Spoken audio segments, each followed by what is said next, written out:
At 5:15 in the morning, the alarm shrieks inside a tiny apartment, blasting through the silence. The sound ricochets through the silent room as the young man still lies there, trapped in bed. Ripped from his sleep after an all-night grind of overtime, and barely catching that last train, he struggles to drag himself out of bed. Dazed and barely awake, he fumbles for his phone, and that's when it hits him. Morning has already slid in, even though his body still craves sleep. Maekawa Akihiro, the systems engineer, jolts awake too early and feels wrecked, checks his phone and spots an alert screaming, "System failure."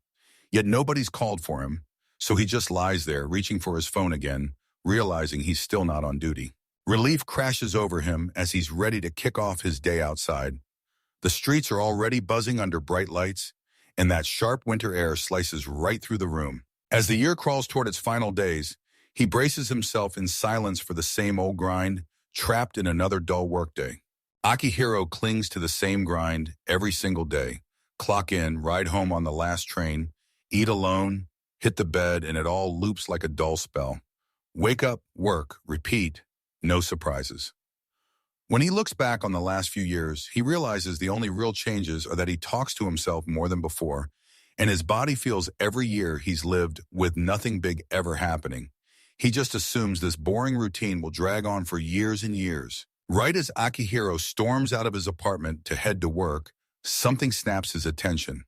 He freezes in the doorway, stunned, feeling that something totally out of the ordinary has just appeared right outside his home. Akihiro abruptly drops into this eerie, all-white space, stunned, spinning around, and realizing the door behind him vanished into thin air, while panic claws at him as he tries to make sense of the madness. He blurts out desperate demands for answers and lunges to make sense of what's happening.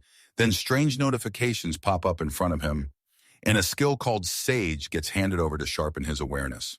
Right after he asks for updates on his condition, the next power perception kicks in, and Akihiro scrambles just to make sense of what's happening. More system messages slam into his screen, and with them comes a brand new skill, acquisition, so he can grab information and experience on the fly.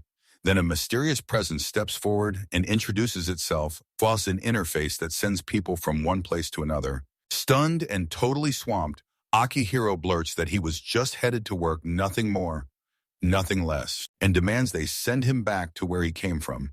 Right after he demanded he be taken home, that mysterious interface flicks him away in an instant, and it even wishes him a safe journey as he goes. Moments later, Akihiro snaps awake in a peaceful slice of nature, breathing in rich earth while the forest whispers around him, and the familiar smell and atmosphere slam him with nostalgia for the mountains he visited as a kid with his grandfather. Akihiro's childhood memories crash back in like a sudden wave as he remembers hiking into the mountains with his grandfather, who drilled survival into him one wild lesson at a time.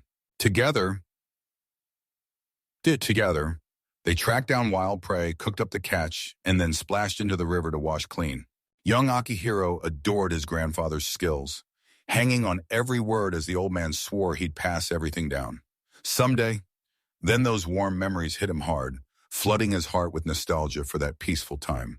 Akihiro groaned as he slowly came to, sprawled on the grass with every muscle screaming, and it hit him. This wasn't his room anymore. It was a weekday, and he had a work meeting to face. He panics out of nowhere and shoots up to his feet, then whips his gaze around, searching for answers. He snaps into focus in a wild sea of trees, totally lost and spinning with confusion. And the first thing he does is panic. Where on earth did he end up? Akihiro finally notices he's already late for work, panics about his spotless attendance for half a second, then realizes that's the smallest problem on his plate. He looks around and sees nothing but endless trees stretching forever. Stunned, he starts scanning the area, hunting for any houses or shops nearby. From a rocky spot, he studies the chaos, then forces himself to move forward to figure out where he's been dropped. Bursting straight into the peak moment, Akihiro steps up and stares out over a massive wilderness that vanishes into the far horizon. As far as the eye can see, there's not a single building, road, or civilization sign anywhere. He realizes he's probably no longer in Japan, and panic hits. So he starts thinking like a survivor, because there's no one around for shelter. He has to grab food and water immediately, but he won't let his guard down, since the forest could be hiding something lethal. He forces his breathing to slow, then surveys everything with ruthless caution before he dares to move. Akihiro rifles through his bag and finds a lighter, a charger, and a tiny portable toolkit. And then he digs in, building simple tools that can turn into weapons the moment things get ugly. Even though he feels totally unready to survive, he forces himself to move, snagging a branch and carving out a crude spear. Anything beats nothing, so he holds his breath and listens to every creak and whisper of the forest. As he pushes through the grass, Akihiro suddenly spots a snake nearby. It's the same kind of green snake he once knew, but this one feels wrong. When the snake hurls venom, he snaps into action, yanks a pick from his tool set, and strikes back before it can land its next move because he knows that thing is deadly and it has to be handled with total precision. Akihiro barely dodges the snake's strike, then blasts it down only for a strange, glowing presence to flicker into existence right in front of him as he stares at the thing. The entity swings in and calls itself Sage, the guide the world handed to him, and it promises, "I'm here to help." Right after that, a new message flashes. Stealth has been snatched from the defeated creature and transferred to him. Akihiro steps up, throws out his name, and starts peppering you with questions about the wild, strange powers he just gained. The guide tells him that when he steps into this world, he's handed 3 core skills right away: Sage, Perception, and Acquisition. It also makes it clear the stealth power he unlocked didn't just appear out of nowhere. It came from the creature he wiped out. And now, as he keeps surviving this brutal new world, he can keep leveling up and unlocking a whole bunch of smaller skills too. The guide tells Akihiro that stealth is the kind of power that lets him vanish by messing with what people can see. And yeah, most skills only really hit once he trains them up to higher levels. Hearing that, Akihiro swallows the truth that mastering this won't be quick, and he finally starts to accept it. As he scans the strange land around him, it finally clicks. This isn't just a long way from home. Reality hits hard. He's been yanked into a whole new world, and the shock has him trembling, fighting back tears.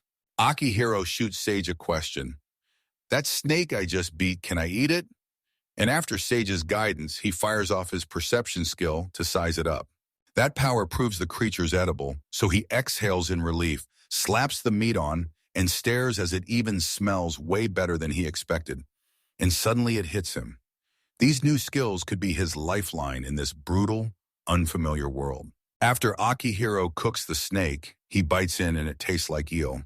Feeling grateful and satisfied, he keeps pushing deeper into the forest, hunting for water nearby so he can rest somewhere safe.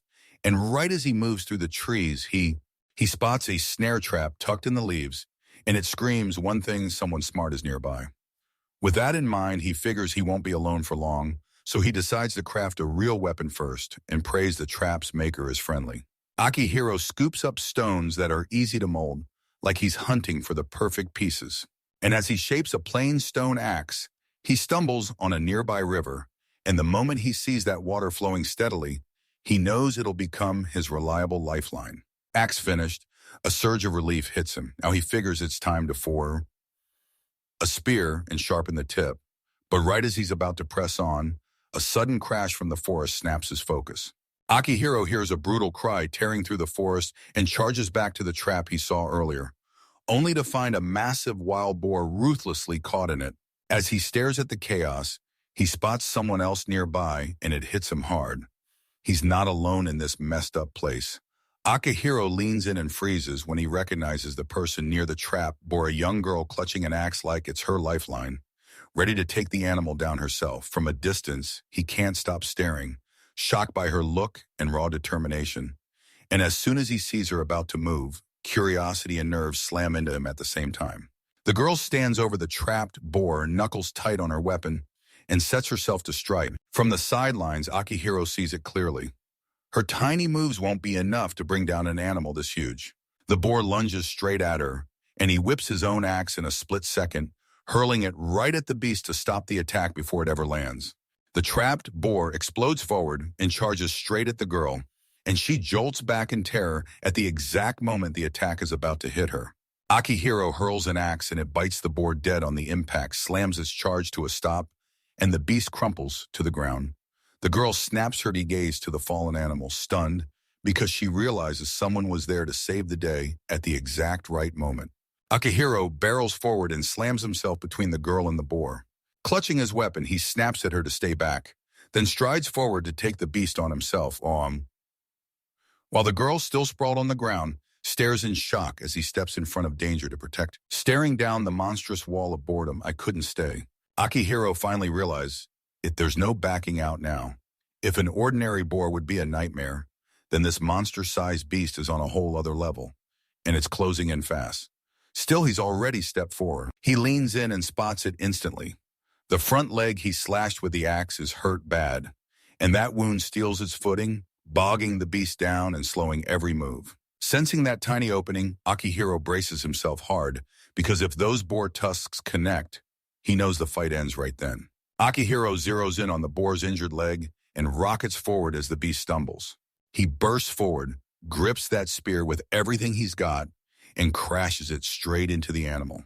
The hit lands with a brutal thud. The boar finally crumples spent, but somehow relieved. Akihiro finally realizes he's pulled it off. His decisive hit drops the massive creature, and the boar collapses for good. Panting hard, Akihiro staggers back like he barely made it out alive. And when the creature finally goes still, another system message flashes in front of him, boom, declaring that the boar's skill, bravery, has just been transferred to him. After the fight, Akihiro wheezes for breath, staring at how close he came to death, and it hits him hard. If he hadn't grabbed that weapon earlier, he wouldn't have made it out alive now. He's dead set on surviving this new world, and he knows he has to sharpen his fighting skills. Only then it hits him, turning back to the girl he helped. He rushes to her side, checks if she's hurt, and prays she'll understand him as he tries to talk. To show he's got no bad intentions, Akihiro eases his weapon down to the ground and lifts his hands high, then drops to his knees with his guard fully gone, every move screaming, "I'm not your enemy." The girl stares at him, stunned, like she can't believe he just did that. Akihiro drops to his knees, hands held up, and boom, a message flashes that his language skills are sinking. Then his shock turns to disbelief as he suddenly understands the girl. She assures him she's totally fine and thanks him for pulling her to safety. And when Akihiro hears she's really safe, he exhales in relief because now, at last, the two can finally talk. When the girl spots Akihiro on his knees with his hands up and his weapon tossed aside, her cheeks explode into a blush and she panics on the spot because, in her culture, that exact pose is the ultimate sign of respect. And it's the kind of moment that screams marriage proposal. So when she thinks he's finally popped the question, her cheeks burn as she shyly replies, "I accept," leaving Akihiro totally baffled, wondering how everything spiraled into this huge misunderstanding.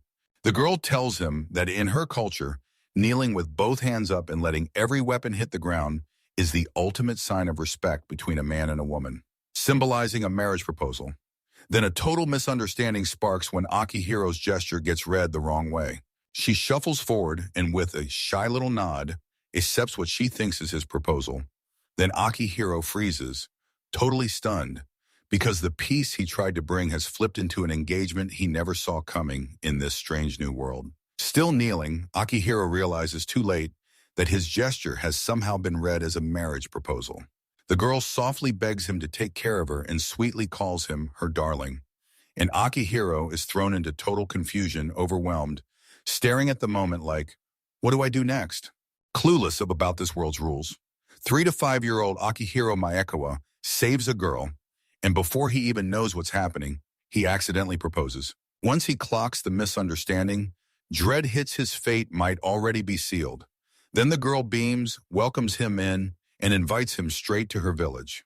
Akihiro had no choice, so he followed along for now, telling himself he'd straighten out the misunderstanding later, as he headed toward where other people lived. Lazicia pops up with a bright smile and says, "I'm Lazicia, 5 years old, and I'm an apprentice hunter."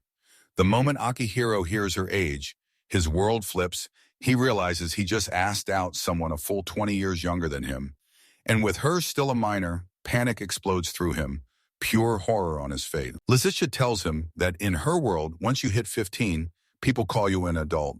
You are free to live on your own, and yes, even marry.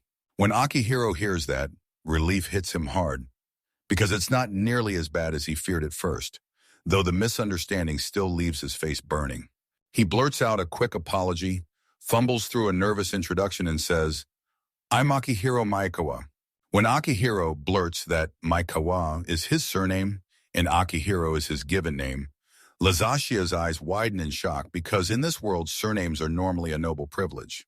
Akihiro snaps to attention, blurts out, "It's totally normal back home," and begs her to just call him Akihiro. Lazisha beams and agrees right away, calling him Akihiro-sama, with perfect respect, leaving him flustered like he can't quite catch his breath.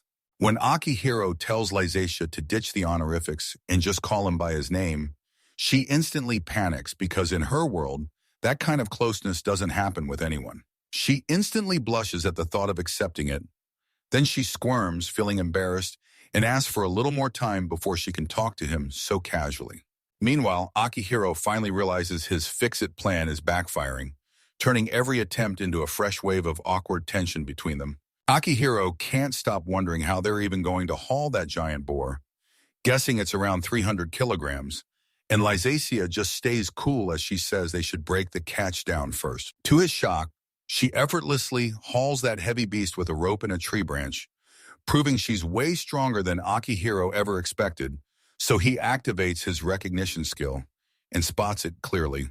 Lazisha's got serious power, plus a whole hunter's arsenal, from small game to medium game hunting, bird hunting, and archery. Wanting to know how strong Lazachi really is, Akihiro leans in and quizzes Sage about super strength only for Sage to break it down.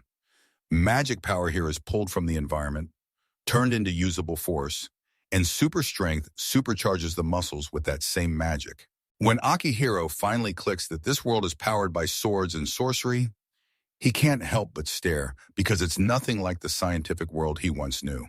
Meanwhile, Lysatia finishes draining the boar's blood, grabs the blade, and tells them to cool the meat in a nearby pond before nightfall. Lazisha clocked it right away. Akihiro knew way too much about processing animals, and she fired a question. Did it come from his family's trade? He leaned in and said, "No, I learned it by watching my grandpa back when he hunted." Once they're finally done packing, Lazisha points ahead and says the village is just 5 kilometers away, then tells Akihiro to head that way. And when he hears help is close, relief hits him hard as they start the journey side by side. As Lazisha heads toward the village, she blurts out, "So you're really okay with me being your wife?" Akihiro stammers that he's actually 35 and panics that, since they're still strangers, he probably looks way older to her. Lazizia shrugs it off and talks like it's no big deal. She says he looks like he's in his mid-20s and insists connections can spark between total strangers. Age be damned, leaving Akihiro even more stunned by how she sees the world. Lazisha notices his hesitation and immediately asks, "Are you upset?"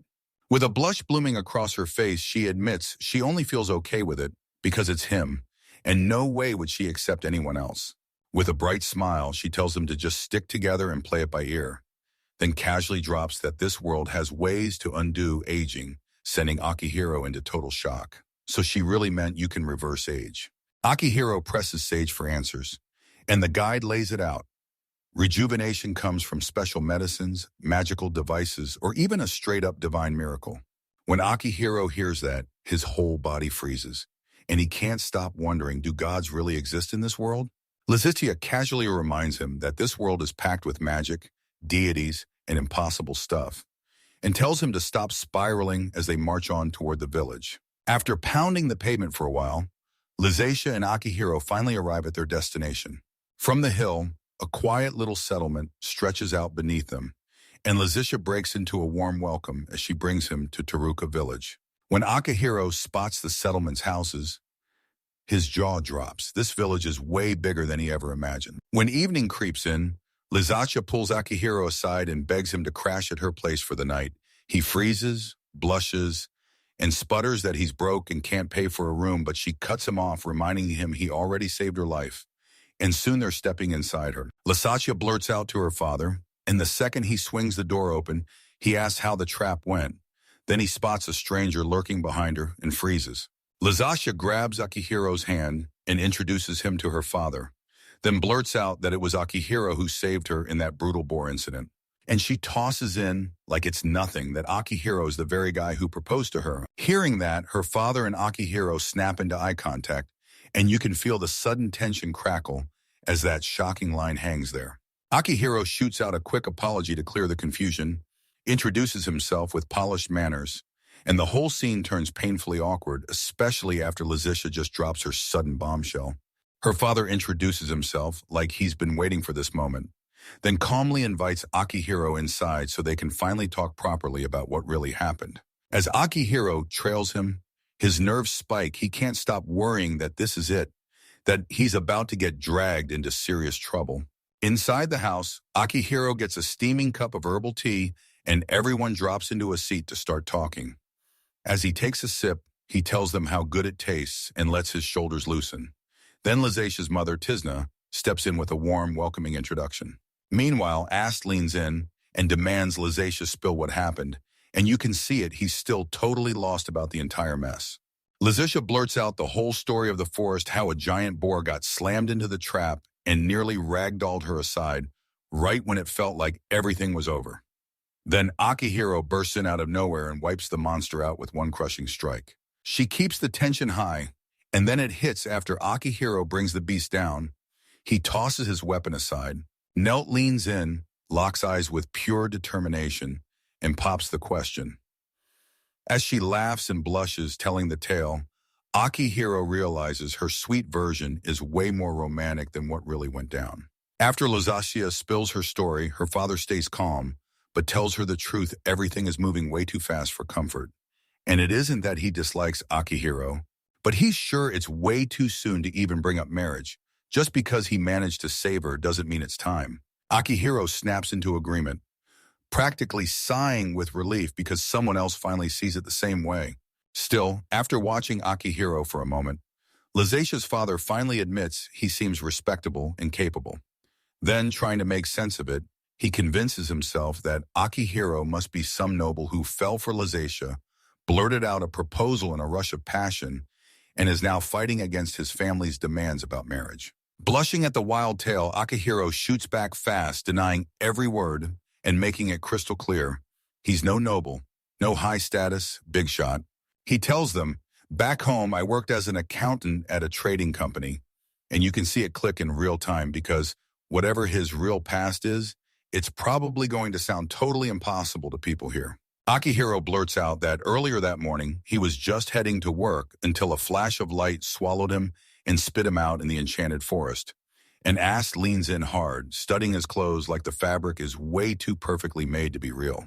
Lizatia gasped. This stuff was painfully delicate. Nothing like anything she'd ever laid eyes on before. Akihiro openly admits he has no clue how this fabric is even made in their world. And Lizatia's mother rushes to apologize for staring at his clothes so hard, then reveals she's a weaver, which is why she couldn't stop investigating that strange fabric. Meanwhile, Ast studies everything like a hawk and straight up realizes Akihiro's clothes had to come from some top-tier merchant with serious status. Still looking shady, Akihiro bites back his explanation for now, because where else would he even go? With a polite smile, he asks if he can crash at their place for the night. Ast agrees to let Akihiro stay, saying his son's out working in another village, so the room's wide open then, calling it humble, only with a smile. He warmly tells Akihiro to stay as long as he needs. Lizatia marches Akihiro to her brother's room, and the second he sits down, she tells him she'll bring warm water later so he can clean up after that exhausting, sweaty day. He gratefully takes the help like a lifesaver. Lizatia tells Akihiro she'll call him the moment dinner's ready, then humbly apologizes that she couldn't whip up anything fancy yet. Akihiro, touched by her kindness, thanks her from the bottom of his heart before she slips out of the room. All by himself now, Akihiro sprawls on the bed, exhales, and his mind starts replaying that insane day over and over. He stares at his hands and realizes those earlier marks are gone, and the shock of that accidental marriage proposal slams right back into his mind. That night, Akihiro stares up at the calm sky and lets everything hit him all at once.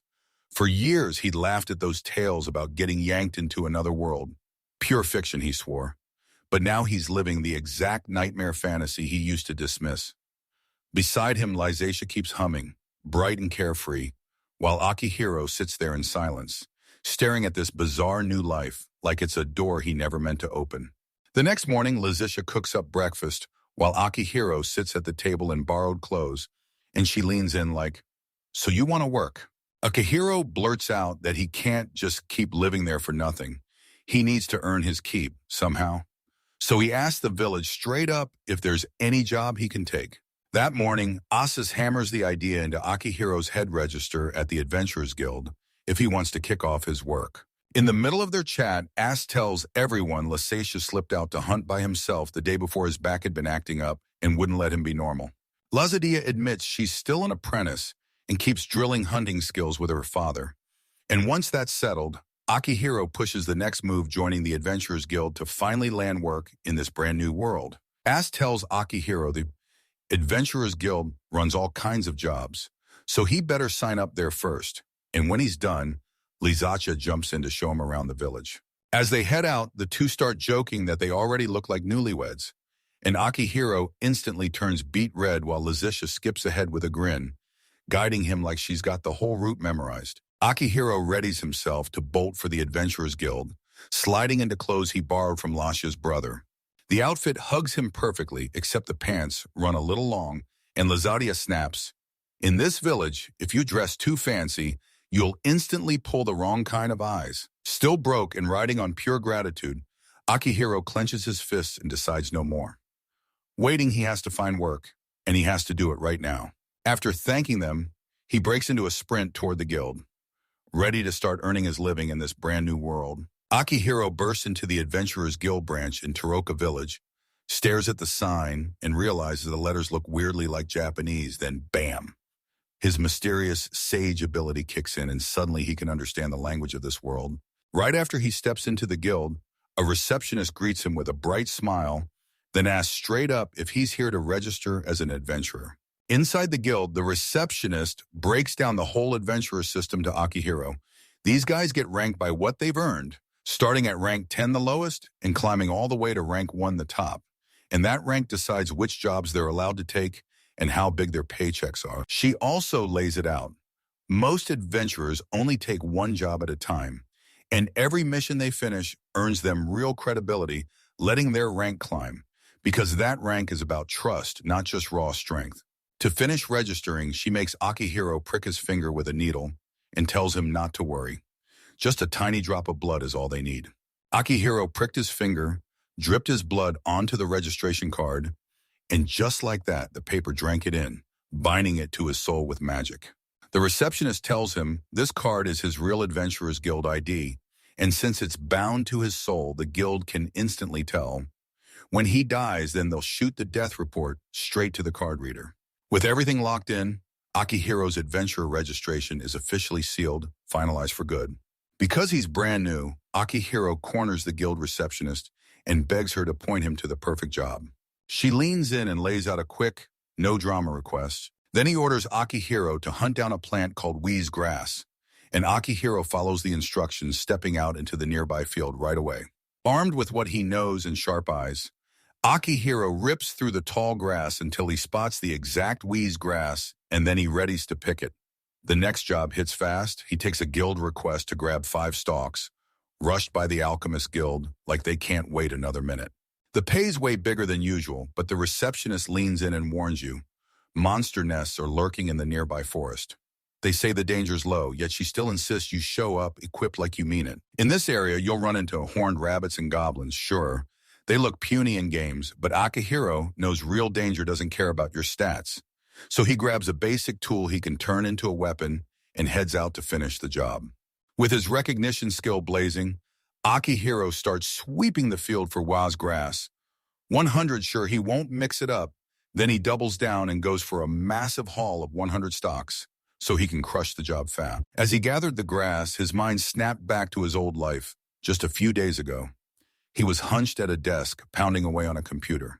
He can't help but wonder how his company's holding up without him, but he bullies his own worries into silence, telling himself the business will run perfectly fine, even if he's gone. While he gathers wheeze grass, Akihiro gets hit with a brutal wave of memories from his old life, how he'd been stuck in non-stop work, ignoring everything and everyone until his marriage crumbled and ended in divorce. 2 years ago, convinced it was all his fault, he buried himself even deeper in his job, using it like a shield to drown out the loneliness. As Akihiro kneels to gather Weia's grass, Lazasha's confession crashes back into his mind. and he realizes her words hit him way harder than he ever expected, because even though this proposal started as a simple misunderstanding, getting accepted still stunned him, but he snapped those thoughts away and decided romance and marriage could wait for later. He snaps back to the job and keeps hunting plants until he finally pockets a full 100 stalks of wheatgrass.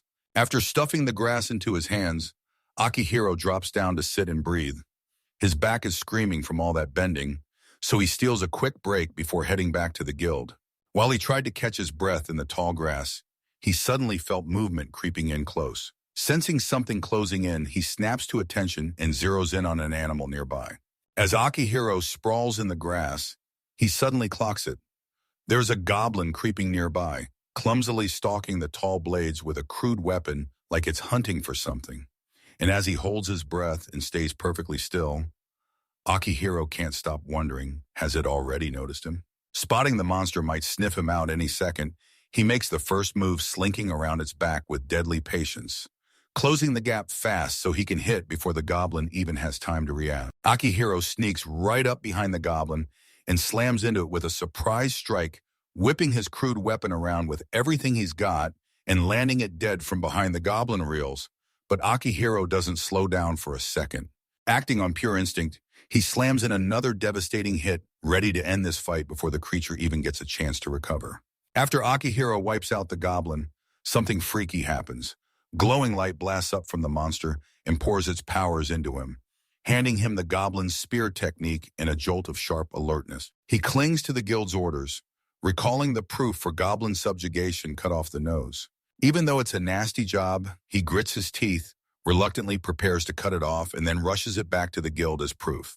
Akihiro sprints back to the Adventurers Guild and hands over the wheatgrass, backed with rock-solid proof that he just wiped out a goblin. The guild staff kick off the appraisal as he sits there, alone inside the hushed hall. After the evaluation wraps up, the receptionist shoots him the good news and hands over his reward payment for the goblin plus 20 bundles of YS grass until the total rockets to 18,000 warsaw. The guild staff tells everyone they'll use Wee's grass to whip up healing salves because without them, a ton of people can't just afford to get hurt, and it'll ruin them fast, and with their supply running dangerously low, Akihiro's delivery was a total lifesaver. After the payment hits his hands, Akihiro storms out of the guild, with a grin getting thanked straight to his face, for his work leaves him buzzing with a brand new sense of accomplishment, the kind he'd barely ever felt before. When Akihiro steps back into the house, Lizatia beams and rushes to welcome him home. Stunned they're back so soon, he meets them at the door and greets them right away too. As tells us, that day he and Lizatia both snagged something, and meanwhile Lizatia's mom is actually cooking up dinner with their catch, despite the fact she usually hates cooking. Over dinner, Ass leaned in and grilled Akihiro about how his first day at the guild went. Akihiro admitted he snagged 20 bundles of Wee's grass and wiped out a goblin, pocketing a whopping 18,000 war, and Ass couldn't hide his shock. Akihiro points out that most people can barely pull off 2 or 3 bundles a day. Then he drops the truth. His recognition skill is what makes him crack the code. With his income still shaky, Akihiro politely asks if he can keep crashing with him. No delays until he hits rank 9 and finally clears his degree. Ass tells Akihiro he can crash in his brother's room. For now, his brother won't be back for a whole month. Then explains it like this. Their brother's been picking up shifts because a hunter from a nearby village got hurt. Akihiro exhales with relief and gratefully accepts their hospitality. Before anyone can breathe, Lizatia shouts for everyone to rush to the table. Dinner's finally here. At dinner, Akihiro dug in, devoured every bite, and practically showered the cook with praise. Those fluffy meatballs and that perfect seasoning blew him away. And Lizatia just beamed, soaking up the compliment with delight. She can't help smiling because he actually loves her cooking, and it turns into instant chaos. Her mother keeps going, saying Lizatia's been extra fired up ever since Akihiro showed up, making her want to hide. Still, the whole room stays warm and cheerful as they dig in and share the meal together. Over dinner, the talk whips into wild rumors. Massive footprints in the forest, people swearing they're real. Some insist it's a goblin. Others laugh and say it could be something Bigfoot style. And Akihiro just sits there listening as the chatter ramps up. He remembers how long it's been since he last said, "I'm home," and someone actually welcomed him back. And even though he has zero clue what's coming in this strange new world, That warmth right there steadies his heart. Right now, he throws all doubt aside and pushes forward, no looking back. And he's gunning for Adventurer Rank 9 starting tomorrow. The very next morning, Akihiro kicks off grueling training right outside the house. With a wooden weapon in hand, he keeps drilling swing after swing, hammering his strength and pushing his fighting skills higher with every rep. Then it hits him. He's suddenly wiped out. He stares at his own limits and realizes what stole his stamina over the years. Even though he trained kendo hard in college, neglect and endless desk work slowly turned his body weak. Watching Akihiro collapse from training, Ast rips into him in real fights. Stamina is everything. Go on too long, and you'll get crushed without endurance. He worries about Akihiro's safety and tells him to keep training, then pray for divine protection so he won't take injuries. Curious, Akihiro grills the details and finds out everyone here prays at the church to get blessings from the gods, so the idea hooks him, and Lasasha clocks his excitement and straight up asks if he's going. Following throws in some advice, and Akihiro wastes no time. He decides to visit the church. After asking everyone around, he finally storms up to a towering stone building, and when he tilts his head and stares, he knows this is the village church, where people beg the gods for protection and blessings. Akihiro bursts into the village church, and a nun greets him with open arms. He admits it's his first time praying, and begs her to teach him the right way to worship. The kind nun swings the doors open and ushers him inside, telling him the church is where people thank a real God. Then she adds that kids regularly pack in to learn reading and arithmetic. So it doubles as the village's school too. In the church's hushed walls, a nun orders Akihiro to pray without rushing, then disappears to wait in the next room. So Akihiro sinks to his knees at the altar, hands clasped, steady and focused. He lifts both hands, shuts his eyes, and starts praying. Then freezes because the pose looks exactly like the one he used when he proposed. And suddenly he's wondering if that gesture was born from prayer too. As Akihiro prayed inside the church, his sage abilities suddenly started blaring strange messages, warning him that a critical error hit, and that some unknown system had been disconnected, leaving him completely stunned. He scrambles to make sense of what's happening. Then a mysterious voice bursts out, laughing like it can't believe its luck, calling the whole situation interesting over and over as it revels in what it's just uncovered. As Akihiro keeps praying, his sage ability suddenly flares. Then a weird disturbance yanks him into the last place he expected. A mysterious figure steps out of nowhere, dressed to the nines with a playful, showy vibe. The man smiles at Akihiro and pulls him into this world, calling himself Shell, and claiming he runs pleasure itself. Eyes locked on the chaos, he leans in hard at Akihiro's arrival. This man makes it clear he truly is a god, saying everyone in this world calls beings like him gods. Stunned, Akihiro blurts out what it means to be called a visitor, and the god smirks, telling him to introduce himself first. With nerves gnawing at him, Akihiro blurts out his full name, Akihiro Maekawa. The moment the god hears it, he drops the Maekawa and goes straight with Akihiro, saying it's the perfect name for what's coming next. Shell leans in and tells Akihiro he's treated like a visitor, the very first guest to slip into this world from somewhere else.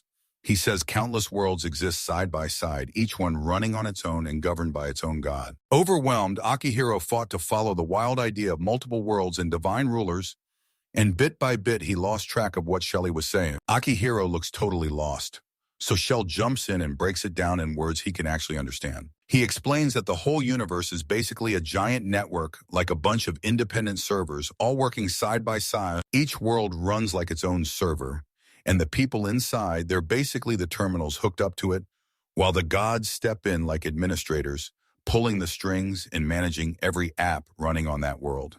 Shell keeps talking, saying Akihiro somehow slipped through the sealed network between worlds and linked up to the system the gods run.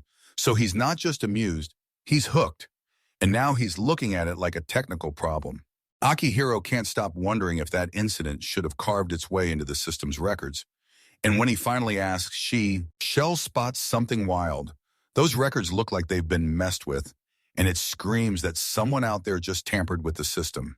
Akihiro can't stop wondering, what if there's something out there that watches even the gods, like the universe's cold, hidden admin? Shell backs it up, saying the administrator sits above even the gods, an ultimate force that shapes the buildings of every world.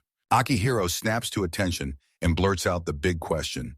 If there's really an admin out there, then why did it yank him into this world in the first place? Shell tells them, we already pinged the higher system about the tampered records. And then he shrugs, and nope, nothing back. Their support service is absolutely useless. Then he breaks down Akihiro's powers. Sage works like a built-in voice support system, feeding him intel. Recognition is basically a web browser plus screen reader. And acquisition grants him an admin-level authority to snatch skills for himself. Shell outright says this kind of cheat skill set shouldn't exist anywhere among the world's regular people. Shell admits he still doesn't know what the administrator is really up to, but the gods go right on and welcome Akihiro into this world while Akihiro panics, because being a terminal with powers like illegal software could land him in trouble, and Shell just reassures him he's already got it figured out. When Akihiro asks if he can finally return to his original world, Shell tells him, once we reach the administrator, the gods will step in and bargain for you if you want to go back. Until that moment, the gods will look after him as he steps into the world as its newest resident. Yet Shell warns him bluntly that surviving there without real skills will be brutal, so she and the others plan to hand Akihiro a bunch of gifts to help him make it. Shell tells Akihiro he can't wait for their next meeting, then blesses him with good fortune as the newest resident of this world. And as he talks, he reaches out and taps Akihiro's head to finish the whole blessing, gift by gift. Moments later, Shell vanishes out of sight, and Akihiro is left alone inside the church, staring at the silence. Moments later, the system kicks back on, and the Sage interface flashes that the connection is confirmed, everything's back to normal, and that nasty critical error is gone. After Shell vanishes, Akihiro's standing there alone, still trying to process what just happened. But the flood of information hits him so hard he knows he has to sort his thoughts. Right after that, the system floods the screen with fresh notifications like, it flat out confirms the skill requirements are met and new abilities have been added: prayer, formula control, attribute control, and a control window. Akihiro can't ignore it anymore. So he assumes these are the God-given gifts, and the description of prayer hits him hardest of all. This skill lets you go straight to the God, petition them, and receive divine revelations. Still stunned, Akihiro lingers outside the church, and with pure curiosity burning in him, he tests the ability, asking the Sage system what the prayer skill even does, only to get hit with system messages confirming that prayer, formula control, attribute control, and the control window have just been added, which means these are his new gifts, and he immediately starts digging into how they work. Akihiro learns that the prayer skill lets you plead with the gods and get divine answers, and when he can't help wondering if it's real, he puts it to the test. The moment he prays, it works. A god actually answers his call. That hits him like a truck. He only meant to test the skill, not summon the god at all. And now, mortified, he blurts out a fast apology for being so careless. Just like that, the god on the scene stays totally calm, introduces herself as Valda, the one who rules over abundance, and tells Akihiro, if you ever need anything, just call again. The moment is short, but it still throws Akihiro for a loop until he finally clicks that his prayer skill really lets him talk to the gods face to face. Akihiro keeps testing the new abilities he just got and fires off a question to the Sage system. What exactly is formula control?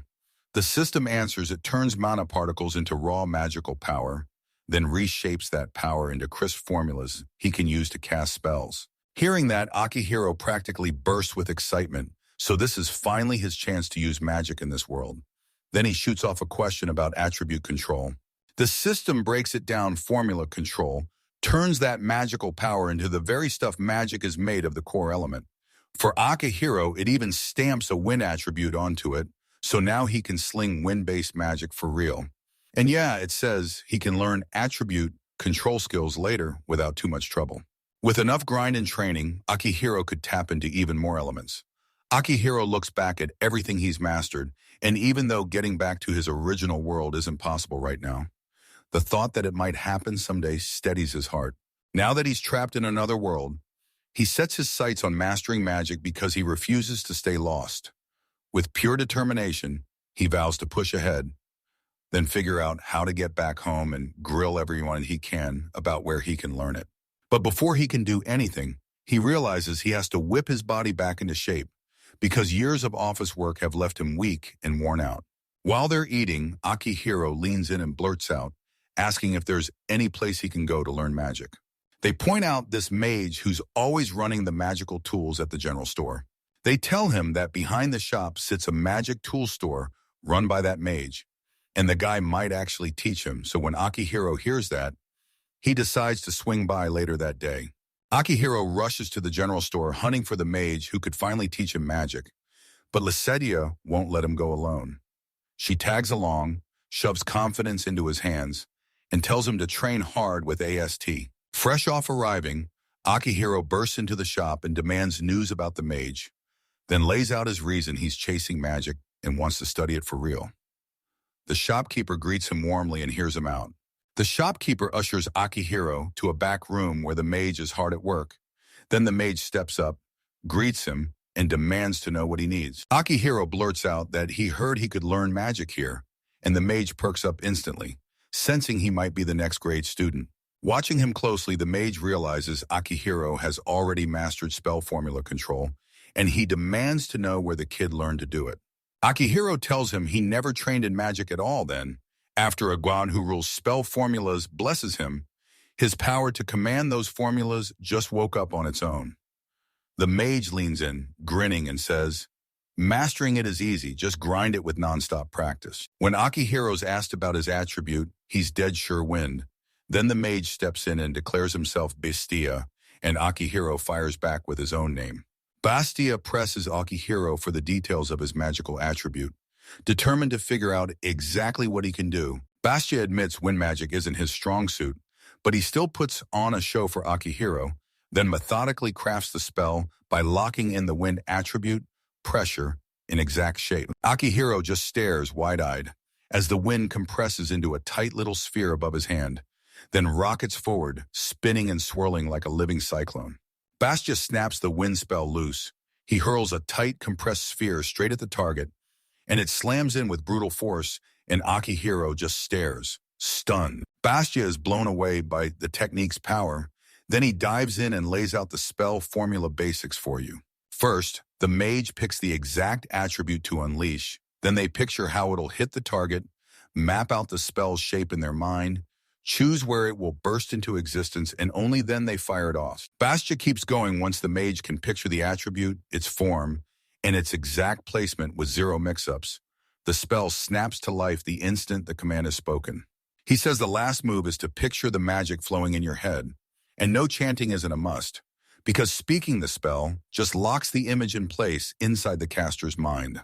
After Bastia finishes explaining, he grabs Akihiro's attention and tells him to imagine the magic slamming straight into the target, then dares him to try casting a spell for himself, and Akihiro can't wait to jump in. Bastia's orders in his head, Akihiro clenched his focus. He pictured the spell, chose the wind attribute, set the pressure, and formed a tiny cone shape in his mind, then nailed it just a bit in front of his finger and held it steady. Once it's all crystal clear, he whips the magic forward at breakneck speed and unleashes the spell. Akihiro snaps the spell loose, and the wind projectile rockets forward, smashing into the target with a shockingly brutal hit. Bastia's jaw drops at the outcome, and he lunges fast to stop him. Right after Akihiro casts, dizziness and nausea hit him like a wave. Bastia snaps over to check him, clocking that this is Akihiro's very first try. Akihiro can't believe the spell's power, because wind magic is usually meant to shove or smack enemies, not unleash an attack this precise and brutal. Bastia snaps to the truth. Akihiro shoved the wind into the pressure way too tight, and it's obvious he's still new to handling mana. That extra energy ricochets back and leaves him dizzy, and Akihiro blurts out, "Can I keep firing the spell over and over?" Bastia shuts him down for now, but even so, he admits the first try was insanely impressive. He also warns that if that spell had landed on someone's head, the slammed-in wind could have shattered them. But as Akihiro tightens his magic control, the backlash and nasty side effects slowly fade away. Akihiro fires off a question about those multi-formulas, and Bastia admits, yeah, they exist, but tells him straight that it's still way too advanced for him right now since he's only just starting to master the basics. Bastia throws out an example spell just to show you how it's done. He locks in the earth attribute, carves out the unit mass and shape, then stacks a ring of stones hovering above his palm next. He fires them like bullets at insane speed, and after a blink they snap back into pure mana. Just as Bastia promised, Akihiro watches it all and can't stop staring as the stones pop into place and move with perfect precision. Bastia shouts the spell and hurls a barrage of stones that smash the target again and again, landing strike after strike. He tells them that multi-formulas let a mage spit out multiple magic units in one shot and then steer each one solo, and in real fights those projectiles can even curve around to hit enemies from totally different angles, or straight from behind. Bastia straight up says he specializes in earth magic, and that lots of warriors rely on it because it can slam multiple targets at once. Akihiro hears that and goes, whoa, realizing this technique is way more complex than he thought, and that truly mastering it is going to take nonstop practice. Bastia tells Akihiro to keep drilling basic spell formulas and tighten his control, step by step, before he even dares to touch advanced techniques. Then Akihiro asks about the lesson fee. Bastia fires off a question about his job, then gets smacked with the truth he's only a 10th rank adventurer. Bastia clocks that Akihiro's still a newbie, so he refuses to take payment for now, and tells him to come back when he's got free time. Once Akihiro hits 8th rank, Bastia will finally start charging for real lessons, and Akihiro, feeling the luck, thanks him and swears he'll return. After he storms out of the shop, Akihiro refuses to stop practicing magic. He just needs cash first.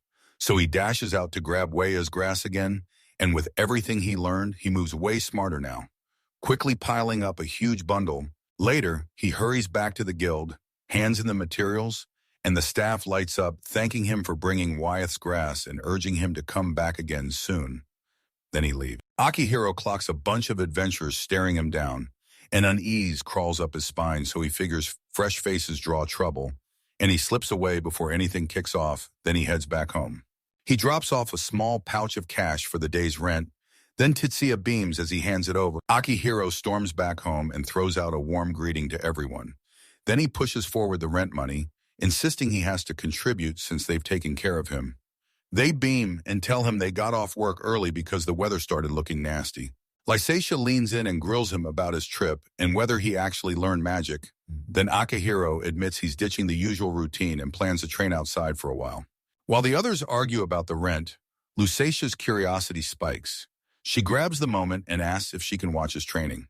Lysatia and the others lean in, praising Akihiro's grit, and they're all like, if someone's pushing that hard, he deserves help, even if grinding for money in a strange land is brutally difficult. And once they see how genuine he is, they decide they won't hold him back. Outside, Akihiro starts training in full swing, repeating brutal weapon swings as he grinds his strength higher and higher. Lysatia quietly watches Akihiro train. When she asks why he isn't practicing magic, he snaps back. That spell control always brings mana backlash, so he's decided to finish his physical training first, then jump into magic practice. Even though she's caught off guard, Akihiro reassures Lysatia that she'll get used to it with time. She's still a bit uneasy, but she finally accepts his explanation. Akihiro trains his wind magic like it's precision art, determined to pin foes down instead of ending them, so he targets their limbs and even sets a wooden log up as his practice dummy. He meticulously locks in the spell spot, tightens the pressure, molds its shape, then blasts the wind projectile straight ahead. The blast slams the log, and the accuracy shoots up. Yeah, you still feel a little recoil, and the power's not fully there yet. Akihiro realizes he's finally improving, grins, and decides to keep sharpening his control after putting in more training. Akihiro crumples to the ground, wiped out by brutal muscle soreness, and he realizes he overdid it. He wishes he'd trained more before getting dragged into this world. Then Lysatia beckons him inside just as the rain finally starts to pour. Seeing how wrecked he looked, she hands him a poultice to ease his muscle fatigue, and Akihiro, still sore from the brutal training, thanks her with a grateful smile as he finally rests and recovers. As Lysatia works the sore muscles out of Akihiro's body, she leans in and tells him her father might never say it out loud, but he's worried sick about him. And Akihiro can't help but admit how deeply grateful he is for their kindness.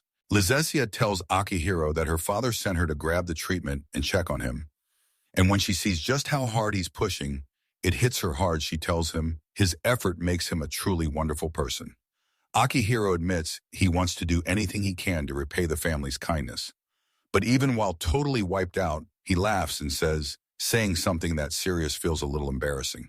While Lysacia rubs medicine into his aching muscles, Akihiro grumbles that it itches like crazy, but still tells her thanks for helping. Flustered, Lysacia whispers that she thinks he's really cool, and that one blows Akihiro's mind.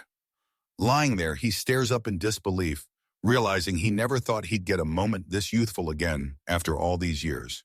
The next day, that poultice had his body feeling way better, so he gritted his teeth, pushed for more progress, and set out to hunt more wheeze grass, deeper into the forest, ready to push his spell control for real and test it in an actual fight. Deep in the forest, Akihiro was hunting wheeze grass when boom, he spotted two goblins stuffing their faces with something.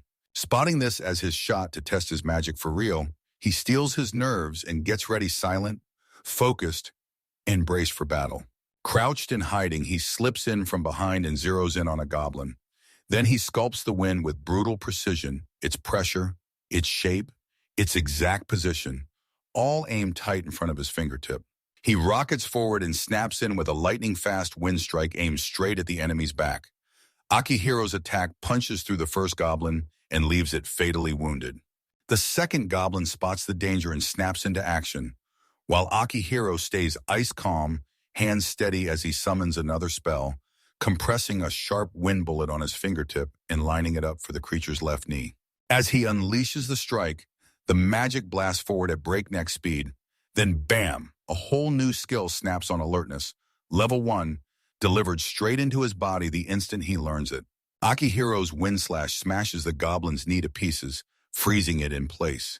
Then he barrels in immediately and ends it for good with one clean, decisive swing. Once the fight finally stops, he immediately scans for another skill boost only to get nothing, because the system says the goblin had no compatible higher tier abilities to pass on. With the threat gone, Akihiro lets out a shaky breath and confirms the goblin has died. After wiping out the goblins, Akihiro realizes he could have finished it in a heartbeat if he'd gone for the head, but the guild only needed the goblins' noses as proof. Back in town, he admits he's slowly getting the hang of magic, and he's just relieved he didn't get hit with any mana backlash this time.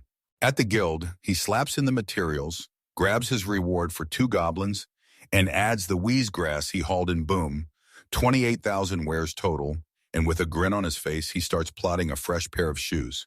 After hearing rumors that a fresh face had started hoarding wheeze grass in huge amounts, a man strides up to Akihiro and confronts him. Akihiro's stomach drops as he thinks he's in big trouble. Then the man flashes a quick reassurance and shuts his fears down fast. He straight up tells them herb supplies are drying up and prices are climbing fast, so adventurers will thank anyone who dares to gather medicinal plants, because the higher your rank goes and the more injuries pile up, those herbs can be the thin line between living and dying. The adventurer throws his hands up and praises Akihiro for gathering herbs, then grins and calls him Herbkun, because what he's doing is literally saving lives. Akihiro finally exhales. He's just been praised as the man walks out. Akihiro just wanted a quiet, peaceful life.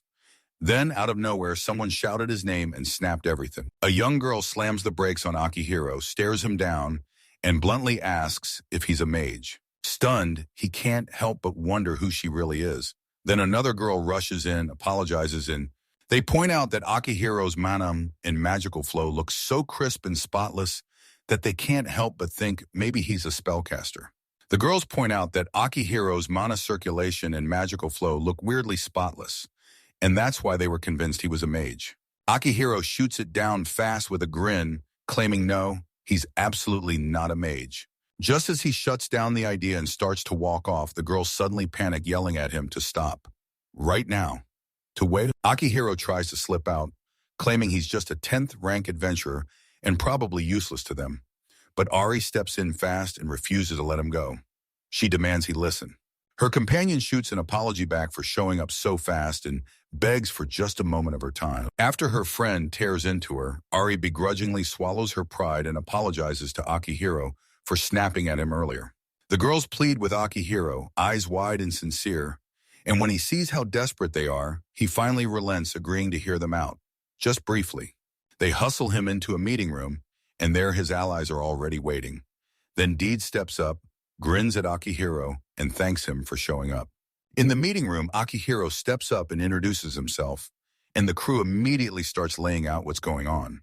It's revealed a hulking slime has burst to life deep in the northern forest, nothing like the normal ones. This thing has swelled for years until it's big enough to gulp a person whole, and now swords might as well be toothpicks. Wadis's fire magic just can't hit it right. They break it down for everyone. The job order comes straight from the guild, so there's no backing out, and right now they're the only squad in the village ranked 7 or higher. They toss Akihiro a jaw-dropping deal, 70 of the 200,000 vow reward, plus they'll cover any extra costs and even help him climb the ranks. Wadis points out Akihiro's wind attribute has razor-sharp control, so he's perfect for the mission. But Akihiro balks hard, insisting this is way too big for a 10th rank adventurer and basically gives him nothing to gain. The party spills that they're ditching this place the very next morning, and since the mission is guild approved, a guild auditor is sliding in too.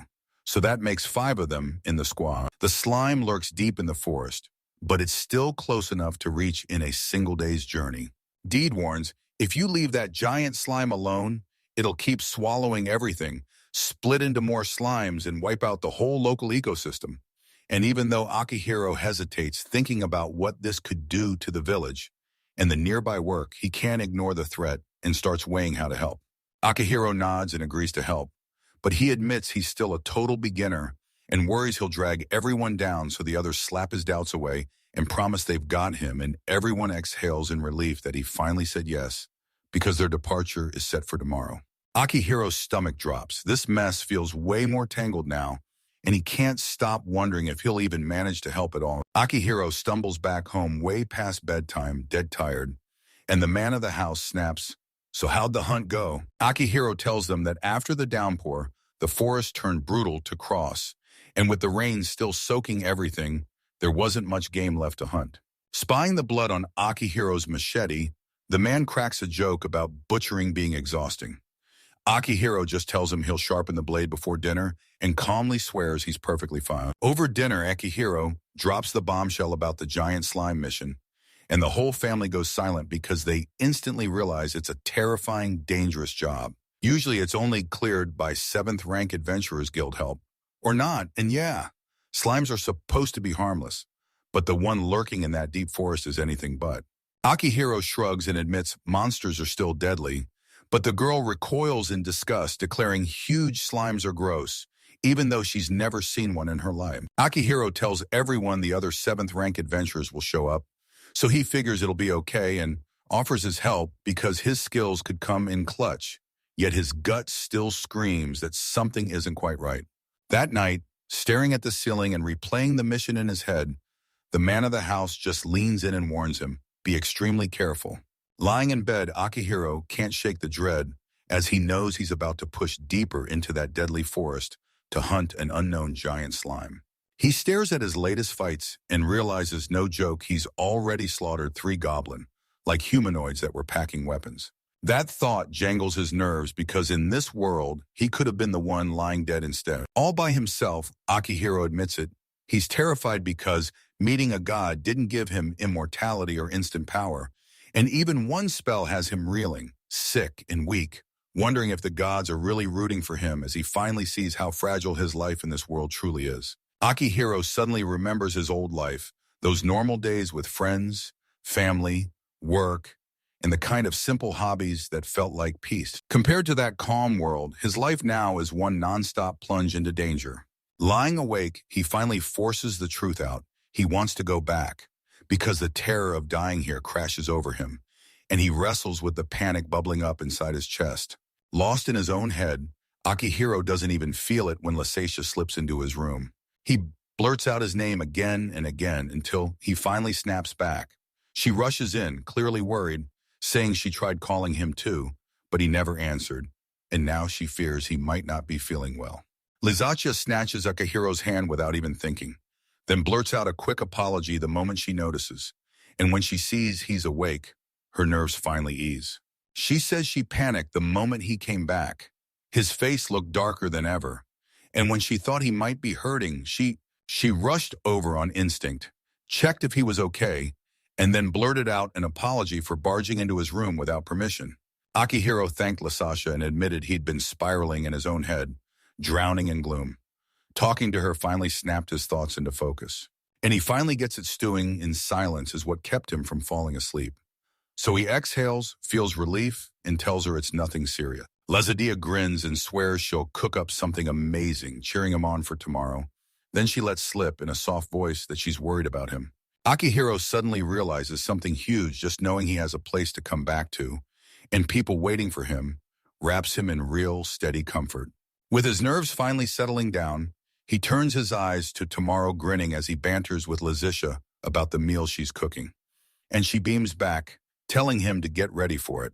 The next morning, the man leans in and warns Akihiro that the forest's worst nightmare is wolves because they don't hunt alone. They swarm in pack. Wolves are just 8th-rank prey, and with a handful of 7th-rank adventurers in the party, this shouldn't be much of a fight at all. He tells Akihiro to steer clear of the deep forest and keep his guard up. Then once breakfast's done, Akihiro steels himself and heads out. Right before they split, Lasazia jitters and begs Akihiro to be careful, stuffing him with a packed lunch, and the second he casually calls her Liz, her face lights up with shock, because that's the first time he's ever used that nickname. Akihiro breaks into laughter and tells her to drop the Akihiro-san and just call him Kiro. Lasasha instantly panics while trying to blurt out his nickname, but then finally shouts after the hero, wishing him a safe journey. Her hard work sparks something in Akihiro, lifting his mood. And when he finally steps out, he realizes that the weird excitement has kicked his anxiety to the curb. Even with fear clawing at his heart, Akihiro bites down and commits to the mission. Then, fueled by encouragement, he decides to stay in this world for now and go straight after that giant slime. Just as he storms forward with fresh grit, a notification flashes. Bravery 1 gets added and locked into his acquisition skill. Right after, Deed steps up, mission ready to kick things off as everyone gathers. Just like that, the party gets ready to roll out. Then a guild guy named Hardis steps in and introduces himself as the auditor who's going to stick with them on the mission. After a quick round of greetings, the whole group launches toward the northern forest because that giant slime is waiting. As the group pushes deeper into the northern forest, Deed snaps that the monster count spikes from here on out. Then he tells everyone to stay razor alert as they march into the dark. As Akihiro pushes deeper into the forest, he snaps, asking if that giant slime is still camped in the same spot. Hardis answers that once slimes balloon this big, they almost never budge.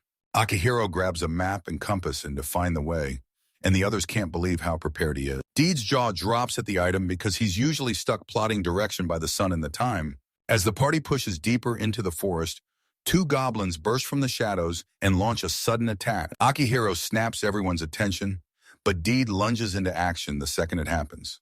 He yanked his sword free and carved through the goblins with one blazing strike before they could even get close. Akihiro's jaw drops at Deed's insane speed, and he realizes the level of talent it takes to be a true 7th-rank adventurer. With the subjugation proof snatched up in no time, the group pushes deeper into the forest, and right away, Deed feels the mana thickening, stronger with every step. And the forest around them suddenly turns pitch dark, dripping with menace like something's closing in. The whole group suddenly finds themselves boxed in by a pack of wolves, and Hardis instantly clocks the encirclement, and he snaps, "We're surrounded," to warn the others. Deed barks orders to keep the wolves at bay, while Wadis races to set up her spell. Then the moment the pack barrels closer, the whole party snaps into a defensive line, shielding the mage as she starts her chant. Wada snaps her chant shut and unleashes her magic boom. The wolves crumple one after another, and Akihiro's jaw drops at how fast the danger vanishes. When he asks about the spell, Wada stays perfectly calm and admits she can't throw out big, large-scale magic. She squeezed tiny fireballs into shape and launched them straight into the wolves' mouths, scorching their lungs from the inside out. Wadis calmly takes down the wolves without so much as tearing their bodies apart, keeping every useful piece intact, yet the way she does it is brutally ruthless, totally at odds with her gentle look. Deed tells everyone wolf pelts are worth real money, so they decide to snatch them on the way back. After they regroup, the party pushes deeper into the forest, Sure, they have got about 2 more hours before they finally hit their destination. Hardest leans in and tells Akihiro, yeah, it's normal to feel that jitter. Your mission's way above your rank, and you've only just started as an adventurer. He fires off his thanks for stepping in to help anyway, even with all that hanging over him. Akihiro frets that he won't be much help, but Hardest keeps his support right there, steady and strong. Meanwhile, Akihiro quietly realizes, Hardest feels weirdly ordinary. So ordinary his face is almost impossible to remember. Hardest points out that teams like theirs, balanced in every way, don't come around often, so this crew hits hard and guards even harder. Deed says the three of them grew up together as childhood friends right there in the village.